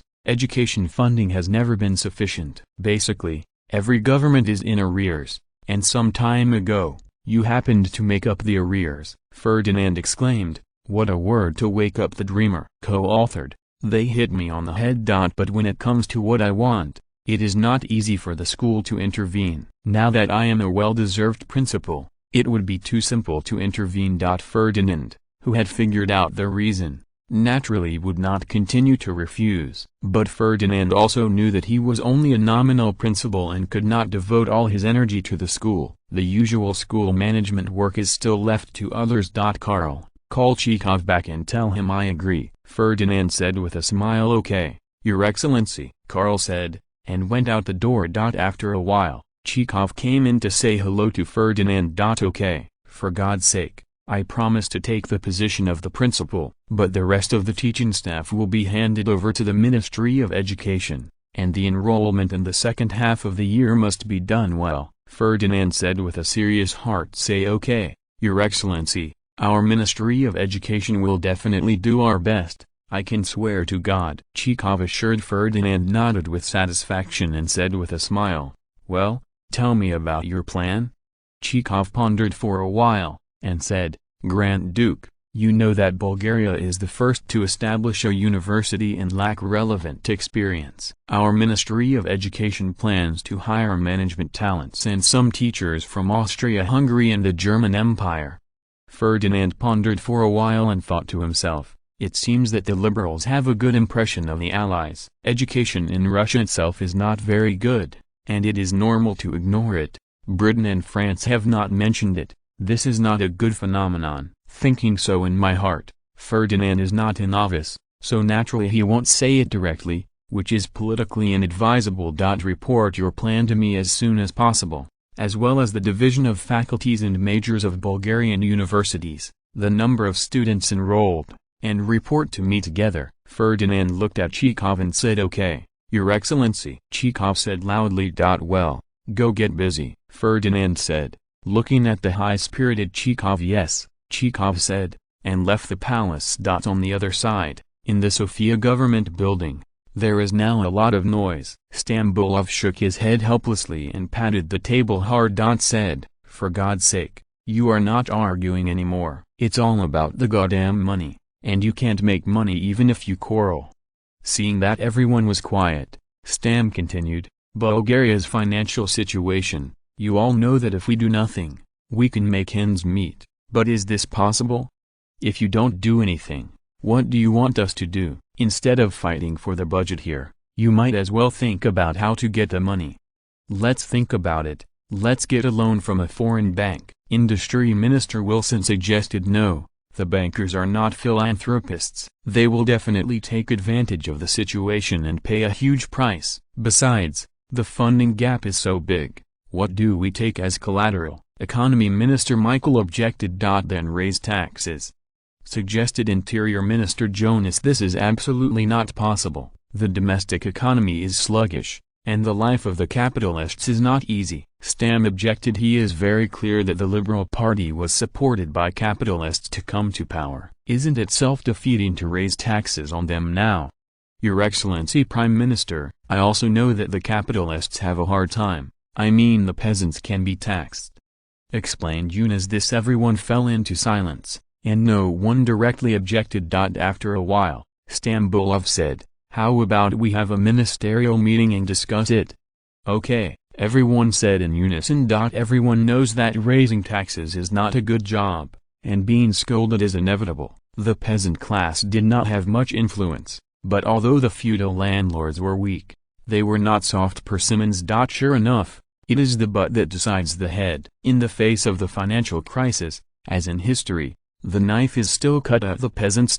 Historically, Bulgaria has increased the burden on farmers in order to develop industry. Land mergers intensified, and a large number of peasants went bankrupt and lost their land, and were forced to move to the cities to make a living. The separation of the wife and children is of course indispensable, and blood and tears are sprinkled all over Bulgaria. Although a large number of laborers entered the city and promoted the development of industry, the new working class did not benefit from it. They worked 14-16 hours a day and received less than half of their wages. It also provided the basis for the development of communism. The subsequent defeat in the World War intensified domestic contradictions, which eventually led to the proletarian revolution. Ferdinand, who knew the cause and effect, naturally had to think twice. Although he urgently needs to develop the industry, Ferdinand is still worried about the adverse consequences due to his butterfly effect, and finally decides to intervene to a limited extent. Ferdinand directly rejected the tax increase bill reported by the cabinet.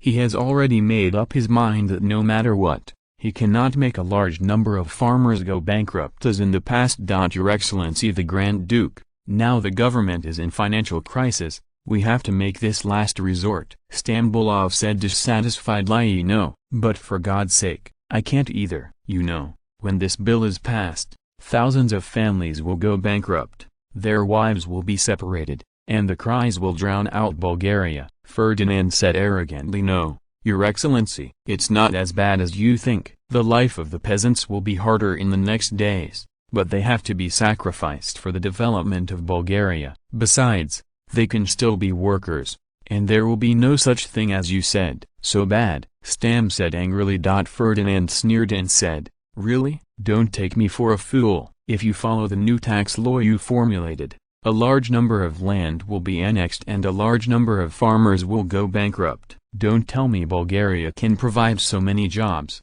At that time, a lot of farmers will lose their livelihoods, and then the capitalists can continue to cut wages and make workers work overtime recklessly, right? Stam, my Prime Minister? Remember that you are the Prime Minister of Bulgaria, not the Prime Minister of the bourgeoisie. A qualified government must take into account the interests of the majority, otherwise we will face endless enemies. A group of people who are about to starve to death will use their lives to seek justice. Chapter 20, Fuse. Ferdinand with a righteous look blocked the cabinet's death bill. What a joke. There are two. Bulgaria's financial gap is not a few million, but hundreds of millions of levs. If all were transferred to the peasants, Ferdinand had already imagined that countless bankrupt peasants would rise up and set off a revolution to overthrow the government. As for this dispute with the cabinet, Ferdinand could no longer care about it, comparing the two powers with each other, whichever is less. The cabinet is obviously a soft persimmon compared to the peasant uprising. Ferdinand was quite familiar with Stam's cabinet. The political means are rude, and they can be called novices. There are ways to deal with them. Ferdinand. After leaving the palace, Economy Minister Michael said worriedly, "Your Excellency, the Archduke has vetoed the tax increase bill. What should we do?" "What should I do?" "If that's the case, then we don't need to be polite to him. We still support Ferdinand's throne. It's a big deal," Interior Minister Yunus said angrily. What? Everyone's expressions changed. Stambulov said angrily, "God, Jonas, you idiot, shut up, don't talk nonsense. You think it's a child playing the house, you can change people at will. You want to kill, are we?" Knowing that Yunus was in trouble, his face was pale, and he knew that if today's incident spread, he would be finished. Just after the appointment of the Grand Duke, Sofia was bleeding into a river, looking at everyone crying for help. Wilson, who usually has a good relationship with Yunus, came out and said, "Your Excellency Prime Minister, don't worry about that idiot Yunus. What should we do next?" After a moment of silence, Stam said, "According to Bulgarian law, we can still convene the National Assembly now. As long as the Assembly passes, the Grand Duke will never jump out to veto it." Everyone was shocked, their faces changed slightly, and finally nodded. Everyone knows that bypassing the king and directly using the parliament to pass bills is equivalent to emptying the king. Their current cabinet will no longer be able to get Ferdinand's support, and there will definitely be troubles in the future. Sure enough, as Ferdinand expected, Stam's cabinet did not give up. After Ferdinand's veto, they directly convened the National Assembly. Intended to rely on the Liberal Party's advantage in a National Assembly, forcibly passed the tax increase bill, while also attacking Ferdinand's prestige. On April 28, 1888, Bulgaria reconvened the National Assembly. Stambulov, on behalf of the cabinet, presented the farm tax increase to Congress.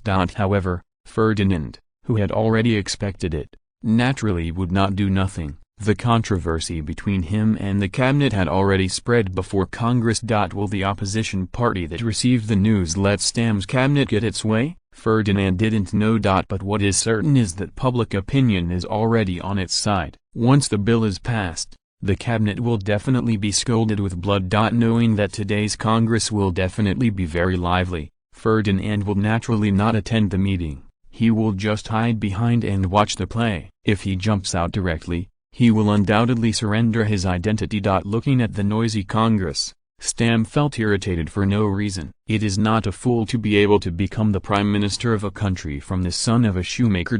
Raising agricultural taxes and being scolded is certain. He had prepared in advance for the industrialization of Bulgaria. Stam doesn't care if he bears a little infamy. But looking at the current chaotic Congress, he is very doubtful. Can this group of people lead Bulgaria's revival? Stam, who is also the speaker, said angrily, "Quiet, don't have to say more, let's just start voting." Unexpectedly, this move has aroused strong dissatisfaction from the Conservative Party and Democrats. According to normal procedure, a bill should be debated before being voted on. Stam, who was in a bad mood, actually skipped this link. After submitting the bill for clarification, he directly voted. Deprived them of their voice. Angry conservative MPs dropped out of the vote in protest. Unsurprisingly, liberals occupy 7 tiers of Congress, and passing the resolution is not a problem. Now the biggest opposition in Congress, the conservative MPs simply withdrew from the vote, so it should be passed with a high vote. The result was unexpected and to the regret of conservative MPs. 26 votes in favor, 55 abstentions, and 18 votes against passed the resolution. The seem embarrassed Stam's cabinet, and they were so unpopular as co-authors, with an approval rating of less than 30%. If the conservatives don't quit, the liberal-controlled Congress will have to veto their proposal today. It is conceivable that a political battle over the cabinet is about to unfold. If Ferdinand is here, he can clearly tell Stam that he thinks too much. Most Bulgarian parliamentarians are students studying abroad, and they are most likely to be swayed by public opinion when they are young and energetic. And a large part of them are feudal landlords, and their family will definitely not tell them how the land in the family came from. When they hear the tax increase, their first reaction is that their own interests are damaged. Coming out to oppose the proposal is just out of instinct, not really dissatisfied with the cabinet. Ferdinand, who received the results, knew that Stam's cabinet was about to make a fool of himself. This might be the trigger for the police government.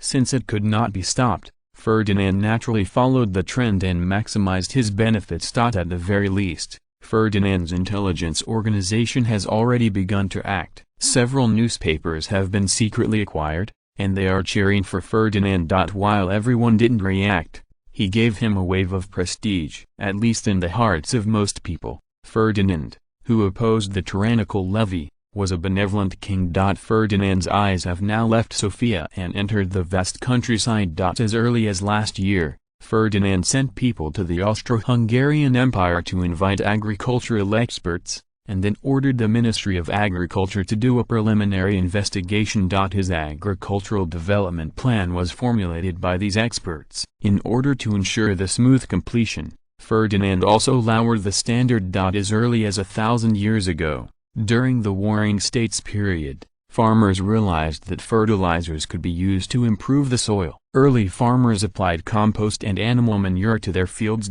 Scientists in the 19th century discovered the important role of nitrogen. Farmers started buying sodium nitrate found in Chile's natural sediments and applying it to their fields. However, Bulgaria's agriculture as a whole is still behind the times. The use of chemical fertilizers is very unreasonable, and the yield per mu is less than 2/3 of that in Western Europe.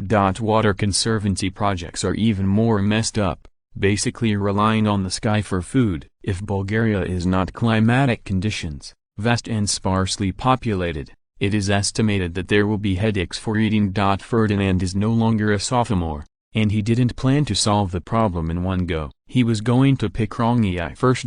First, let the agricultural experts compile the rational use of chemical fertilizers. Then it was handed over to the Ministry of Agriculture, and it was promoted to the lower level, and the results were obtained first, and then continued to deepen. Chapter 21, University. Ferdinand's agricultural reform plan did not harm the interests of the landlord class. Therefore, it was supported by enlightened landlords, and most of the others watched from the sidelines, and the promotion to rural areas went smoothly. Ferdinand is very satisfied to see the progress. As long as he can produce results this year, he can go further next year. With the deepening of his understanding of Bulgaria, Ferdinand did not plan to build water conservancy projects until he obtained the ruling power. Now the Bulgarian peasant class has a very difficult life and cannot afford the burden of water conservancy projects. Some people will say that the government can pay, or let the landlord class pay. It is practically impossible, and Bulgaria cannot afford it financially. The Bulgarian landlord class, before the large-scale land annexation, had not yet adopted mechanized production on a large scale, nor was it as rich as imagined. Unlike the Qing dynasty, 180 acres of land is called the landlord, and 1,000 mu of fertile land is the big landlord. In fact, in Bulgaria, it is common for an ordinary peasant family to have hundreds of acres of land. If they don't have tens of thousands of acres of land, They are embarrassed to call themselves landlords. The land is vast and the population is sparse. There is no such thing as ecological protection in this era. As long as you are willing, you can continue to reclaim wasteland. This is also the reason why Stam's cabinet dares to increase taxes. Even if farmers are bankrupt, they can go to the mountains to continue to open up wasteland, and the government can't control it. The peasants will not rebel unless they are driven to a dead end. Historically, in order to develop industry, Bulgaria has imposed agricultural taxes many times, but peasant revolts have rarely occurred. Knowing the current situation of Bulgarian agriculture, Ferdinand also felt relieved. At present, the output of agricultural products, on the premise of meeting domestic demand, is still exported abroad, and the demand for increased production in the short term is not very urgent. In June, the humble Bulgarian university was completed. As for the decoration, in those days, who was so picky? The cement floor and a layer of lime on the wall were enough. Historically, the University of Sofia was also established this year, built by the generous donation of brothers Christopher Georgiev and Evroki Georgiev. The main building was only completed in 1934. Now of course there is no more. Bulgaria's resources are limited. Due to Ferdinand's intervention, the Bulgarian government took the lead, with strong support from all sectors of society. In just a few months, a manor on the outskirts of the city was transformed into a simple university. This condition is estimated to be comparable to that of a rural primary school 20 or 30 years ago. Ferdinand had to devote his energy to the school, the historic University of Sofia, and the title of the Red Cradle, which he couldn't ignore. Although I don't know the inside story of the Bulgarian Revolution very well, there is one thing Ferdinand remembers. The massive unemployment of Sofia University graduates laid the groundwork for the spread of the revolution. Ferdinand decided to pull the salaries from the bottom of the pot, and directly come to a package to distribute. Everyone has a job, and there is no time to make a revolution.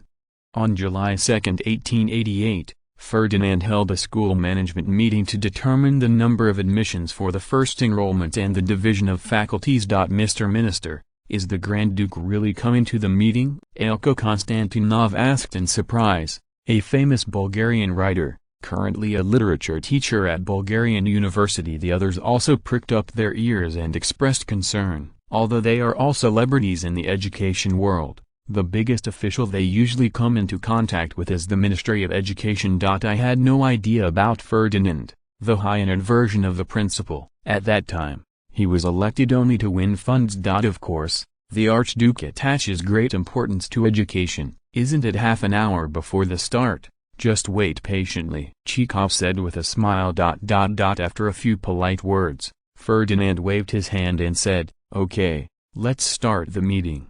"Okay, Your Excellency, let's start with the Ministry of Education," Chekhov said in a good mood. This admissions test, the Ministry of Education started preparations as early as 3 months ago, and the preparations have been completed. Now the main task is to determine the number of students admitted and the number of students in various majors. Chekhov finished very succinctly. Ferdinand liked his pragmatic work ethic, with no tirade and no bureaucracy. Well, let's all express our opinions. Ferdinand nodded with satisfaction. We need 200 people in the Department of Mechanical Engineering. Everyone knows that Bulgaria is undergoing industrialization, and there is a shortage of such talent. Alan, head of the Department of Mechanical Engineering, said first. Everyone didn't speak, obviously agreeing with Alan's reason, but it also involved the battle for the quota, so they didn't speak. Ferdinand nodded, signaling his followers to record. Our Department of Literature needs 300 people. Bulgaria has been enslaved by the Ottoman Empire for a long time, and it urgently needs to emancipate its mind and restore its traditional culture. This requires a large number of people. We also urgently need excellent literary works to enrich the spiritual life of the people. Followed by saying the next history department. Department of Physics. Department of Chemistry. Department of Architecture. The small Bulgarian university actually has more than 30 faculties and departments, with a total enrollment of more than 5,000 people. Ferdinand smiled and listened to the audience. Frankly speaking, How many 5,000 people are there? In Ferdinand's point of view, it is not much at all. But what does it have to be divided into? There will be tens of thousands of people in any university in the future. But now, that is simply impossible. It is estimated that the first batch of applicants in Bulgaria may not necessarily have 5,000 people. Ferdinand looked at Chekhov and asked, "Mr. My Minister, how many people are the first batch of applicants for Bulgarian universities according to your Ministry of Education's estimate?" "Your Excellency the Grand Duke, through the preliminary investigation, it is estimated that the total number of qualified applicants will fluctuate between 4,500 and 5,200. Chekhov said cautiously. Ferdinand said cautiously, "Well, you are all elites in the Bulgarian education sector." Now everyone understands the situation. Based on the current situation, everyone understands that we can't meet everyone's requirements. So, for the better development of Bulgaria, many professions have to make sacrifices. Everyone's face changed greatly. In fact, they were also frightened by this data. How many people are there in the University of Vienna? Less than 3,000. If Bulgarian universities really want to enroll 5,000 students at one time, it is estimated that everyone will become a laughingstock in the education circle. The number of people must be reduced, but which major is cut more and which major is cut less is a problem. Seeing that everyone was still thinking, Ferdinand spoke again and said, "Everyone knows that Bulgaria establishes universities for the sake of national development, so the quality of college students must be guaranteed, so the number of students admitted to the first batch is better than insufficient, and in principle, it will not exceed 500 people. Actually it will only be less. The current number of admissions at the University of Vienna is only the same, and the number of Oxford University is even less. The internationally renowned universities have set an example for us. If you are listening to this novel on a channel other than Fanfic World, it means they downloaded and uploaded it without effort. We cordially invite you to visit our channel, Mundo Fanfic Novelist. There you'll find the original version of this story and you can explore many other novels of various genres. We are waiting for you to immerse yourself in a world of incredible novels. Chapter 22. Admissions. Your Excellency the Grand Duke is right. Our Bulgarian university has just been established, and we must ensure the quality of students. In fact, the school's faculty also restricts the number of students enrolled. The Ministry of Education estimates that the first batch of students is between 300 and 500. Chekhov husband again made a knife in the hearts of everyone. We all understand these circumstances, and I agree to reduce the number of people. But it's not even 1/10 of the original," said Chekhov, the representative of the history department, depressingly. "No, sir, you are wrong, not 1/10. In order to save educational resources, the number of some majors may not change much, and more majors will be cancelled directly," Chekhov said harshly. "What? How is this possible?" Everyone was shocked. "Mr. Minister, this ... Seeing what was going to happen, Ferdinand waved his hand and said, "Sir, please interrupt. Don't embarrass our minister. He doesn't want to do it, but there is no way. Who makes us poor? I can answer this question for him, give you an explanation. Now is a critical moment for Bulgaria's development. All resources must be devoted to industrialization. Therefore, at this stage, Bulgarian universities are all serving industrialization. For Bulgaria, you have to make sacrifices. You are all Bulgarian elites. Tell me if you can make sacrifices for this country?" Ferdinand asked. The crowd said differently. Can! Ferdinand is very satisfied with everyone's reaction. It seems that everyone is shameful, at least on the surface. They are all patriots. Ferdinand did not intervene in the specific majors that were cut off, and handed them over directly to the Ministry of Education. He only gave a principle to the Ministry of Education. All science and engineering majors are reserved. The government pays to exempt tuition and miscellaneous fees, and graduation can be distributed. As for the liberal arts major, I'm sorry that I don't have a penny. All expenses must be paid by the school itself. Financial appropriations, including private donations and other income, are not part of liberal arts majors, and the state is not responsible for employment issues. In fact, It was clearly telling the Ministry of Education that the liberal arts departments should be cut off, or else they would have to educate themselves to deal with the funding. The reason is very simple. Most of the liberal arts students who graduated from Bulgaria are too talented and can't find jobs.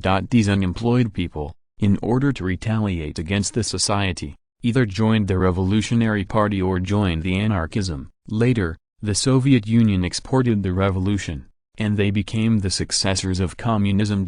In order to keep his position, Ferdinand naturally had to stage these hidden dangers in advance. Without the participation of these people, the Soviet Union's attempt to infiltrate Bulgaria would be almost impossible. The final result did not exceed Ferdinand's expectations, and the education community still chose to compromise. Most liberal arts majors were elective courses, such as history and language courses. Fortunately, they became compulsory courses and did not enroll students separately. This result, everyone can accept. Anyway, to keep the liberal arts major, everyone keeps their jobs. Ferdinand was also so happy, and spent a few dollars to keep these scholars at the school, so as not to cause trouble for him. The unfortunate is nothing more than the students of Bulgarian universities. They have no chance to experience the free space of later universities. The dense schedule made Ferdinand's scalp go numb, and he enjoyed the same treatment as future senior high school students. Weekends don't exist, and he is considered the worst college student in the world. Not to mention Ferdinand's schadenfreude. When the news of Mr. Bulgarian University came out, it immediately caused a sensation in the whole country. Everyone is paying attention to the school's 12 majors, all of which are science and engineering, which makes the difference. The media are fighting every day. Don't look at those people. They fought for rights and interests and kept the liberal arts major. Now, one by one, they are all turned into patriots, all for the development of Bulgaria and to save educational resources. So they took the initiative to ask to do so. Dare to swear to God, never have the slightest selfishness. All are sacrificed for the country and the people. Seeing that Ferdinand is a little moved, he is so patriotic. If you don't keep your treatment, it is estimated that it will be another scene now. Bulgaria has a continental climate with 4 distinct seasons, influenced by the Black Sea in the north and the Mediterranean in the south. The temperature in summer is not very hot, and students from all over the world come here. They are full of high-spirited and energetic, and they are all full of self-confidence and have a spirit of giving up on me. The streets and alleys of Sofia are full of their figures. In order to cope with this big test, several hotels under Ferdinand's business have opened ahead of schedule. At the Hilton Hotel in the east of the city, several students are discussing. Tram, do you know what the test is going to be this time? Andrea, isn't this nonsense? How could I know? But I heard that this exam will be very strict. If you don't study hard, you will be ashamed if you fail the exam. Ram, you are still so boring. This is Sofia, our capital, the largest city in Bulgaria. Don't you want to visit? Andrea, I think Ram is right. Let's study hard now. I heard that the number of people admitted this time is very small. If you are accidentally eliminated, how can you have the face to go home and meet people? Annabelle, oh God, you're all right. We study, but we don't know anything about the test. How to study? A bunch of boring guys. Andrea, such episodes are constantly being staged in Bulgaria. Those who can successfully graduate from middle school have mostly good family conditions, and studying in those days was not something that ordinary families could afford. Coming to Sofia from all over the country, naturally some people can't help but go out for a stroll, which also drives Sofia's consumption. But most people still choose to review. College students in Bulgaria have always been a term for being tall, before going to university, only to study abroad. That huge expenditure is enough to make a wealthy family break the bones. There are only a handful of people who can study abroad every year, and most of them are out of reach. This exam is an opportunity for many people. Don't look at what they say is easy. In fact, almost everyone is working hard. The exam date was getting closer and closer. Influenced by his previous life, Ferdinand couldn't help but want to sell materials to make a fortune. In the end, he forcibly held back. He was no longer the Taobao merchant who sold pirated goods. How much money can you earn from just a few thousand points of information? thousands of levs or tens of thousands of levs. Not as much as Ferdinand earns a day now. If it affects the fairness of this exam and selects a bunch of crooked melons and cracked dates, it will be troublesome. The first graduate, but his future team. He is a future leader in all walks of life in Bulgaria. Although this idea has been dispelled, it can be imagined that the future Bulgarian students will definitely be buried by the data, and Ferdinand's integrity is always very low in front of interests. Chapter 23, Prologue. On August 2, 1888, the first admissions examination for Bulgarian universities was grandly opened, and the history of the Bulgarian college entrance examination has been opened since then. The college entrance examination lasted for 3 days, and the content of the test was also varied, and the knowledge covered all walks of life. However, the professional grades and admissions are the main ones, accounting for 80% of the total grades. If the professional scores are in the top 3, other subjects will be admitted even if they are 0. Of course, the candidates don't know it yet. After 3 days of exams, they all look like eggplants hit by frost, and they have no confidence. Sofia seems to have become noisy. There are people everywhere complaining that the exam questions are too difficult. Many people are secretly regretting that they usually accumulate too little knowledge. On August 15th, the gate of the Bulgarian university was already crowded with people, and everyone was anxiously waiting for the final result. On the other hand, they are all happy, and they don't have to worry about applying for majors, and they don't have to worry about choosing the wrong major, which will affect their future development. The school will choose the most suitable major for them, and it can be assigned. As for hobbies, can you eat? Sorry, this is the 19th century. Never heard of that creature. Ferdinand was very satisfied with the results of this recruitment. Although there were many deficiencies, it was the first time, and it went well on the whole. At least no one committed fraud. To commemorate my own reading career, the school start date was chosen by Ferdinand on September 1st, the familiar day. The opening is Ferdinand's speech, reviewing the history of Bulgaria. 100,000 words are omitted. You can participate in your own opening ceremony amidst cheers. 436 students entered the hall of the university. Seeing the students in their prime, Ferdinand was filled with emotion. This is his future team. Thinking of the intensive class schedule, Ferdinand thought gloatingly, "Be proud, now let go as much as you like. Tomorrow you will find out how terrifying it is to go to college." You must know that the closed militarized management currently adopted by Bulgarian universities has as many as 12 classes a day, plus self-study time. Wake up at 5:30 in the morning and leave school at 10:30 at night. Except for the mealtime and the short stop rest time in the middle, it must be spent in the study. This is Ferdinand's study plan based on the work and rest time of the 3rd year of high school in his previous life. Since it is the first time to run a university, everyone has no experience, so they follow it. The management personnel were hired by the Ministry of Education from the Berlin Military Academy with high salaries, and they copied the management method directly. And this year, the message has remained unchanged, and the spring breeze of democracy and freedom has not yet come. Bulgaria is still relatively conservative, with a tradition of strict teachers and high apprentices, which were then adopted by highly respected educators. As soon as Ferdinand returned to the palace, he received bad news. The peasant movement had begun. Following the last tax increase, Stam's cabinet made another trick, and the proposal passed in Congress, to restore the payment of tithing in kind. If the last increase in agricultural tax only hurt the interests of the poor and rich peasants, the landlord class can also make up for the loss through land annexation. The restoration of the tithes of the Ottoman period would seriously hinder the development of agricultural capitalism. To a large extent, the interests of the landlord class were harmed, but it was the middle and small landlords who opposed the most fiercely, which meant that government officials could carry out new plunder against them. They set off a peasant protest movement that quickly spread throughout Bulgaria. To Ferdinand's relief, now they are mainly rallies and demonstrations, and have not yet turned into revolutions. This also strengthened his determination to overthrow the cabinet. But Stam's cabinet, after all, has made great efforts for his superiors and has made great contributions. There must be a convincing reason for Ferdinand to dismiss the cabinet.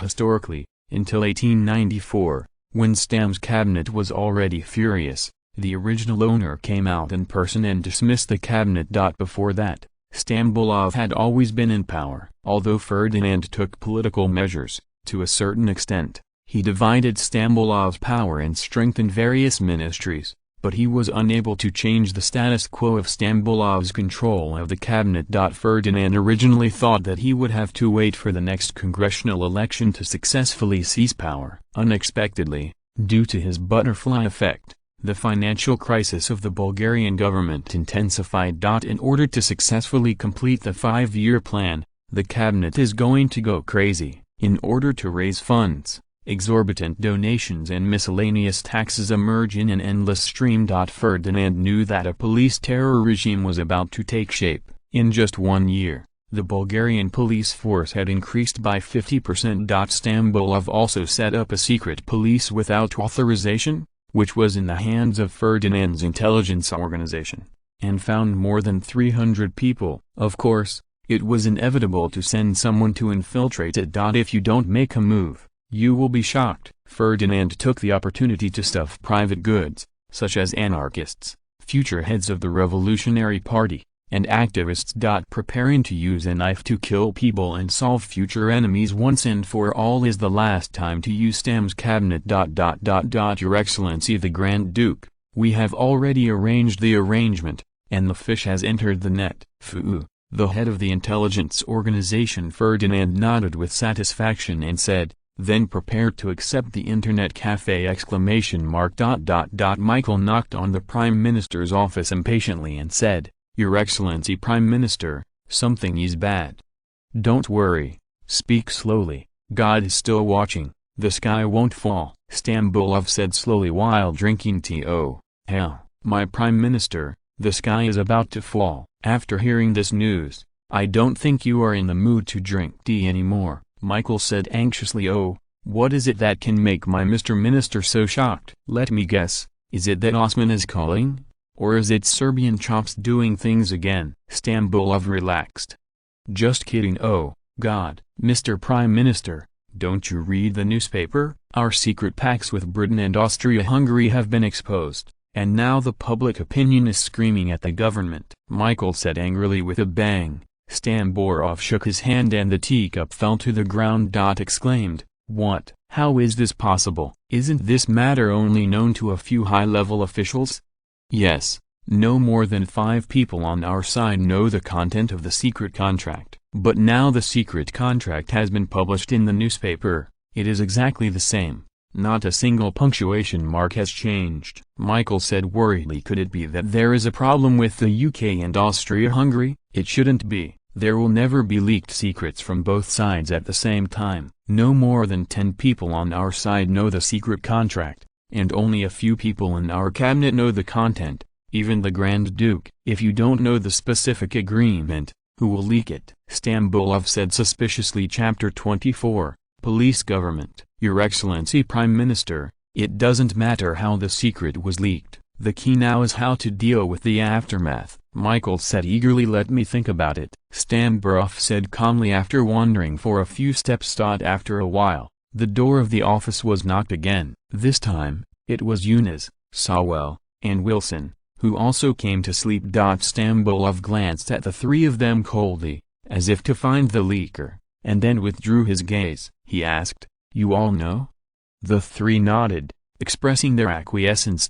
Your Excellency Prime Minister, this matter is very difficult. Our mortgage loan has now been exposed, and domestic public opinion is very unfavorable to us, Yunus said in a low tone. As the Minister of the Interior, the supervision of domestic public opinion is the responsibility of Yunus, and now he is in trouble. Not only that, but there are also many people in the government who are dissatisfied with this matter. I also met Chekhov on the road just now, and he wants our cabinet to clarify, Wilson added. I know. Mortgage tariff right-of-way was decided privately by our cabinet, bypassing the Congress. If it is not exposed, It will become a given fact after the railway is completed and opened to traffic. It is still possible to pass the test by virtue of political achievements, but now I am afraid that many people in the party will want to against us." Stamborov said gloomily. "That's right, Your Excellency, that was our original plan. It's impossible now. The British and the Austro-Hungarian Empire won't let us go back. Shouldn't it be time to activate the emergency plan?" Sawell said murderously. "Ah, God, are you crazy, Sawell? Contingency plans are for times of crisis, and it's not there yet," Wilson protested loudly. "Mr. Wilson, now is a time of crisis. If it continues, the prestige of the government will be undermined. Now we have been seized by the opposition party, and they may initiate a downfall at any time. Yunus, are you waiting?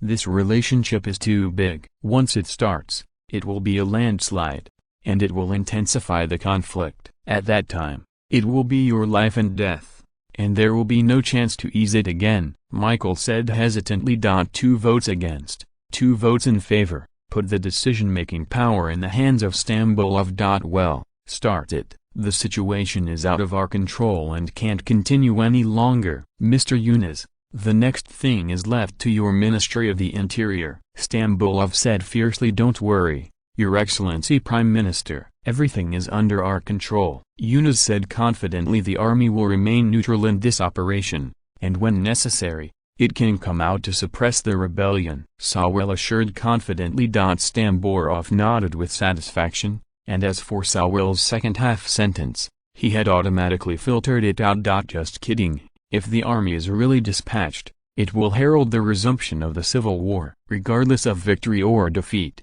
the cabinet will be the loser. Now that the liberals are in power, a coup is no longer a toy for them." The opposition party did not wait for the government to come out to clarify and explain. The police have already come to the door. Leaders have been imprisoned one after another, and suffered heavy losses for a while. Even many newspapers were closed down, and countless scholars were implicated. The noisy Sofia fell silent. The word prison started, and the white terror started from Sofia and spread to the whole of Bulgaria.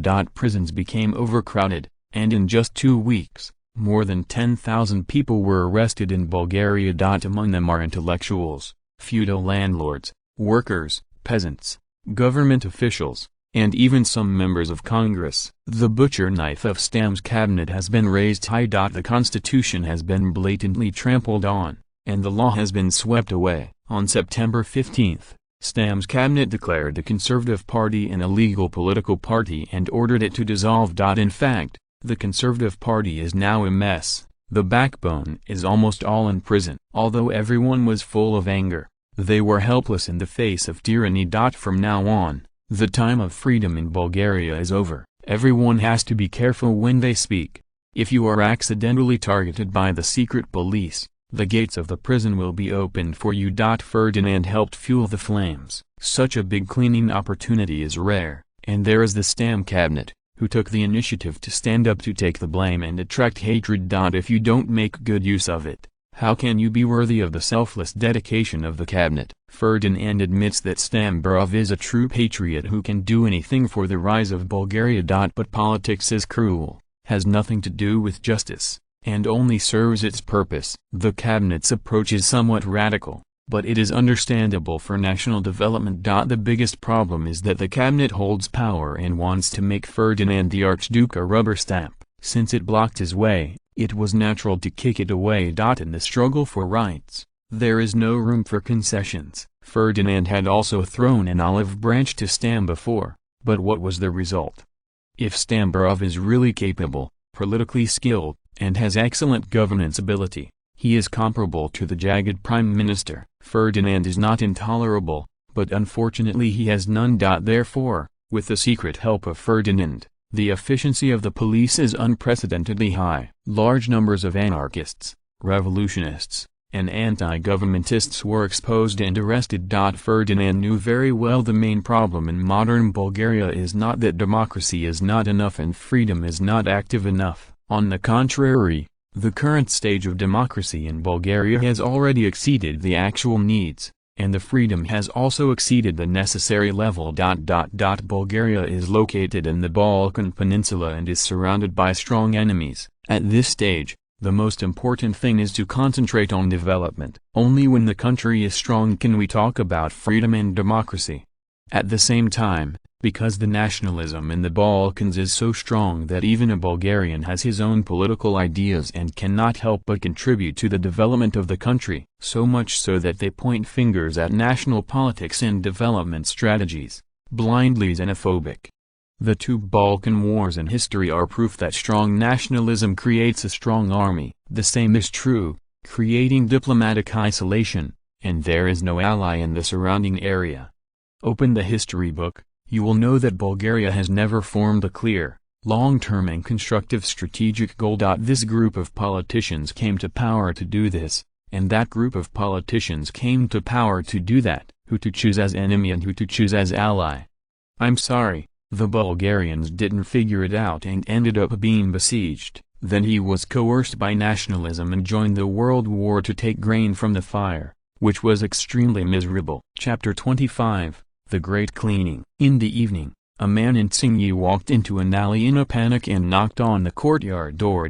Oh, God bless you, Tom, you didn't get caught. Come in. This is not the place to talk. After speaking, he put the man in Tsingyi inside, put his head out and looked around again, then closed the door. Don't worry, Kulam, I came here secretly, no one knows, Tom said after heaving a sigh of relief. Oh, that's good. Now the police in Sofia are crazy, arresting rebels everywhere. Your newspaper office is not closed. I heard that a lot of people have been arrested. I thought you were also arrested. It's okay to see you. Well, may God bless you, Kulam said excitedly. Don't mention it. I think only God knows what's going on. The police suddenly shut down the newspaper and took the editor-in-chief. I happened to be interviewing outside and escaped. Tom explained. Oh, God bless you, but how have you been living these days? Kulam continued. Of course I'm hiding at home. You know, even if there is any problem, a small fish like me is not eligible for a wanted order, and is mostly forgotten. I came to find you tonight, just to ask about the wind. Kulam, you are my best friend, and you work in the government. You must know what's going on, Tom said, at first self-deprecating, and then looked at Kulam expectantly. Kulam smiled bitterly, lowered his voice and said, I don't know very well. The above suddenly ordered to arrest the rebels. Many newspapers have been closed down. I guess it has something to do with your report a while ago. By the way, you'd better hide and come out when the wind blows over. There are too many people arrested now, and the police can't take care of you. You should leave Sofia tomorrow and go back to your hometown in the countryside to hide. Tom jumped up excitedly and said in disbelief, Oh, God, how is this possible? Since Stam's cabinet took action, Bulgaria has entered a silent period and Sofia has been under martial law for more than a month. The police were constantly dispatched to seal down newspaper offices and printing plants, and set up roadblocks in the streets to check newspapers shipped to various places. There are many pond fishes like Tom who have been affected. Kulam was right. Too many people were caught. The police couldn't take care of a small fish like Tom. As long as they are not caught on the spot, they are basically forgotten. And the prison in Sofia is already overcrowded. The government's reckless actions, people dared to be angry but did not dare to speak out, slipped through the net of opposition party members, and were forced to go underground. What Ferdinand did not expect was that Stam's cabinet had done so neatly this time that the opposition party had no resistance. The government quickly arrested the opposition, and at the same time confiscated a large number of property. The total amount was as high as hundreds of millions of leva. In addition to the previous loan, the funds needed for the 5-year plan were gathered in a comical way. Ferdinand didn't know whether to rejoice or worry. It suddenly germinated. Why don't you just let the cabinet continue to toss? He dismissed this terrifying thought immediately. If the cabinet continues to toss, God knows when it will reach the limit that the people can bear. If the situation gets out of control, a civil war breaks out, and another wave of foreign enemies invades, who the hell can get it except God?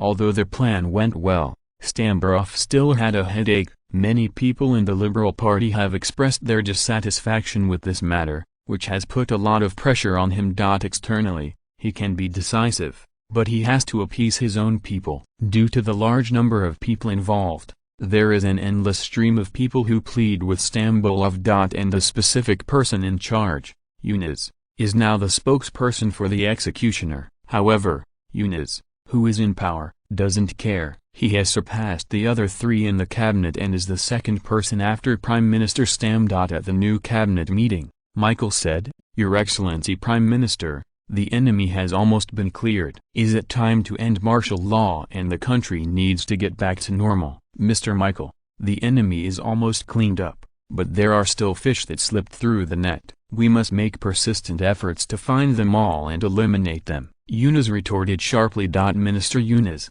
you have already arrested more than 20,000 people, which is almost 1% of our population. Do you want to continue? Wilson said angrily. But they are all enemies, aren't they? Don't you just see the bad side? There's also the good side. Although it has a great impact on the economy, haven't we already collected the funds needed for our 5-year plan? A group of national assholes have been solved, the financial crisis has been solved, and a group of free labor has been added, so why not do it? Sawil said optimistically. Stambulov knew that the quarrel of several people also involved their own interests. Now everyone is no longer a passionate patriot. Under the erosion of power, they have begun to overdo it to politicians in a short period of time. Under the emergency policy, economic development was greatly affected, mainly because the voice of the Ministry of Economy and Industry in the government was weakened. Michael and Wilson had to come out against it. On the other hand, Yunus and Sawel are the exact opposite. In this case, they hold the power. Once the normal state is restored, it will inevitably make way for the development of the country, and their right to speak will be greatly reduced. They need to extend this period for their own benefit. Stambulov can't do anything about it either, and while he's a politician himself, that doesn't mean he likes politicians. Stop saying okay, stop arguing. The cleaning work is still well done, which is worthy of recognition. You also know that the state of affairs cannot continue indefinitely. I'll give you a month to catch all those rats, then lift martial law, and the country will return to normal! At the end of 1888, the martial law in Bulgaria was finally lifted. No one could have imagined that Sofia had just lifted the ban, and the opposition party made another big news. On Christmas Day 1889, Stambulov was attacked in front of the mansion, and Stam narrowly escaped, but 3 of the entourage were killed on the spot and several others were injured. More importantly, after the shooting, the 5 killers, in addition to leaving behind a body of corpses, actually let the other murderers run away. Prime Minister Stambulov was furious, and someone else was in for bad luck. At the same time, other high-ranking government officials were also patronized. Defense Secretary Sawel, one of the unlucky ones, was shot 3 times and was resuscitating. One of the shots just hit his balls, which was considered a waste. Even more bizarre is the Minister of Finance Kryso Belchev, an empty minister who has no sense of presence in the government. On his way home, he encountered the police and assassins, was crushed by the frightened carriage, and then heroically died a martyr. In the original time and space, Christopher Belchev was also an unlucky person. In March 1891, he was mistakenly killed by assassins for Stambulov. Now, due to Ferdinand's butterfly effect, I received a lunch in advance. This night was later known as Bloody Christmas Eve. Dozens of high-ranking officials were attacked at the same time, causing hundreds of casualties and direct economic losses of hundreds of thousands of levs. The peace of Christmas Eve was broken. Sofia's military and police were all dispatched, and the whole city of Sofia was disturbed. End of this chapter. Thank you very much for reaching the end. Don't forget to like. Looking for more exclusive content and immediate access? Subscribe to our Patreon. Remember, every like, subscription, or donation encourages us to continue. Thanks to everyone. See you in the next video.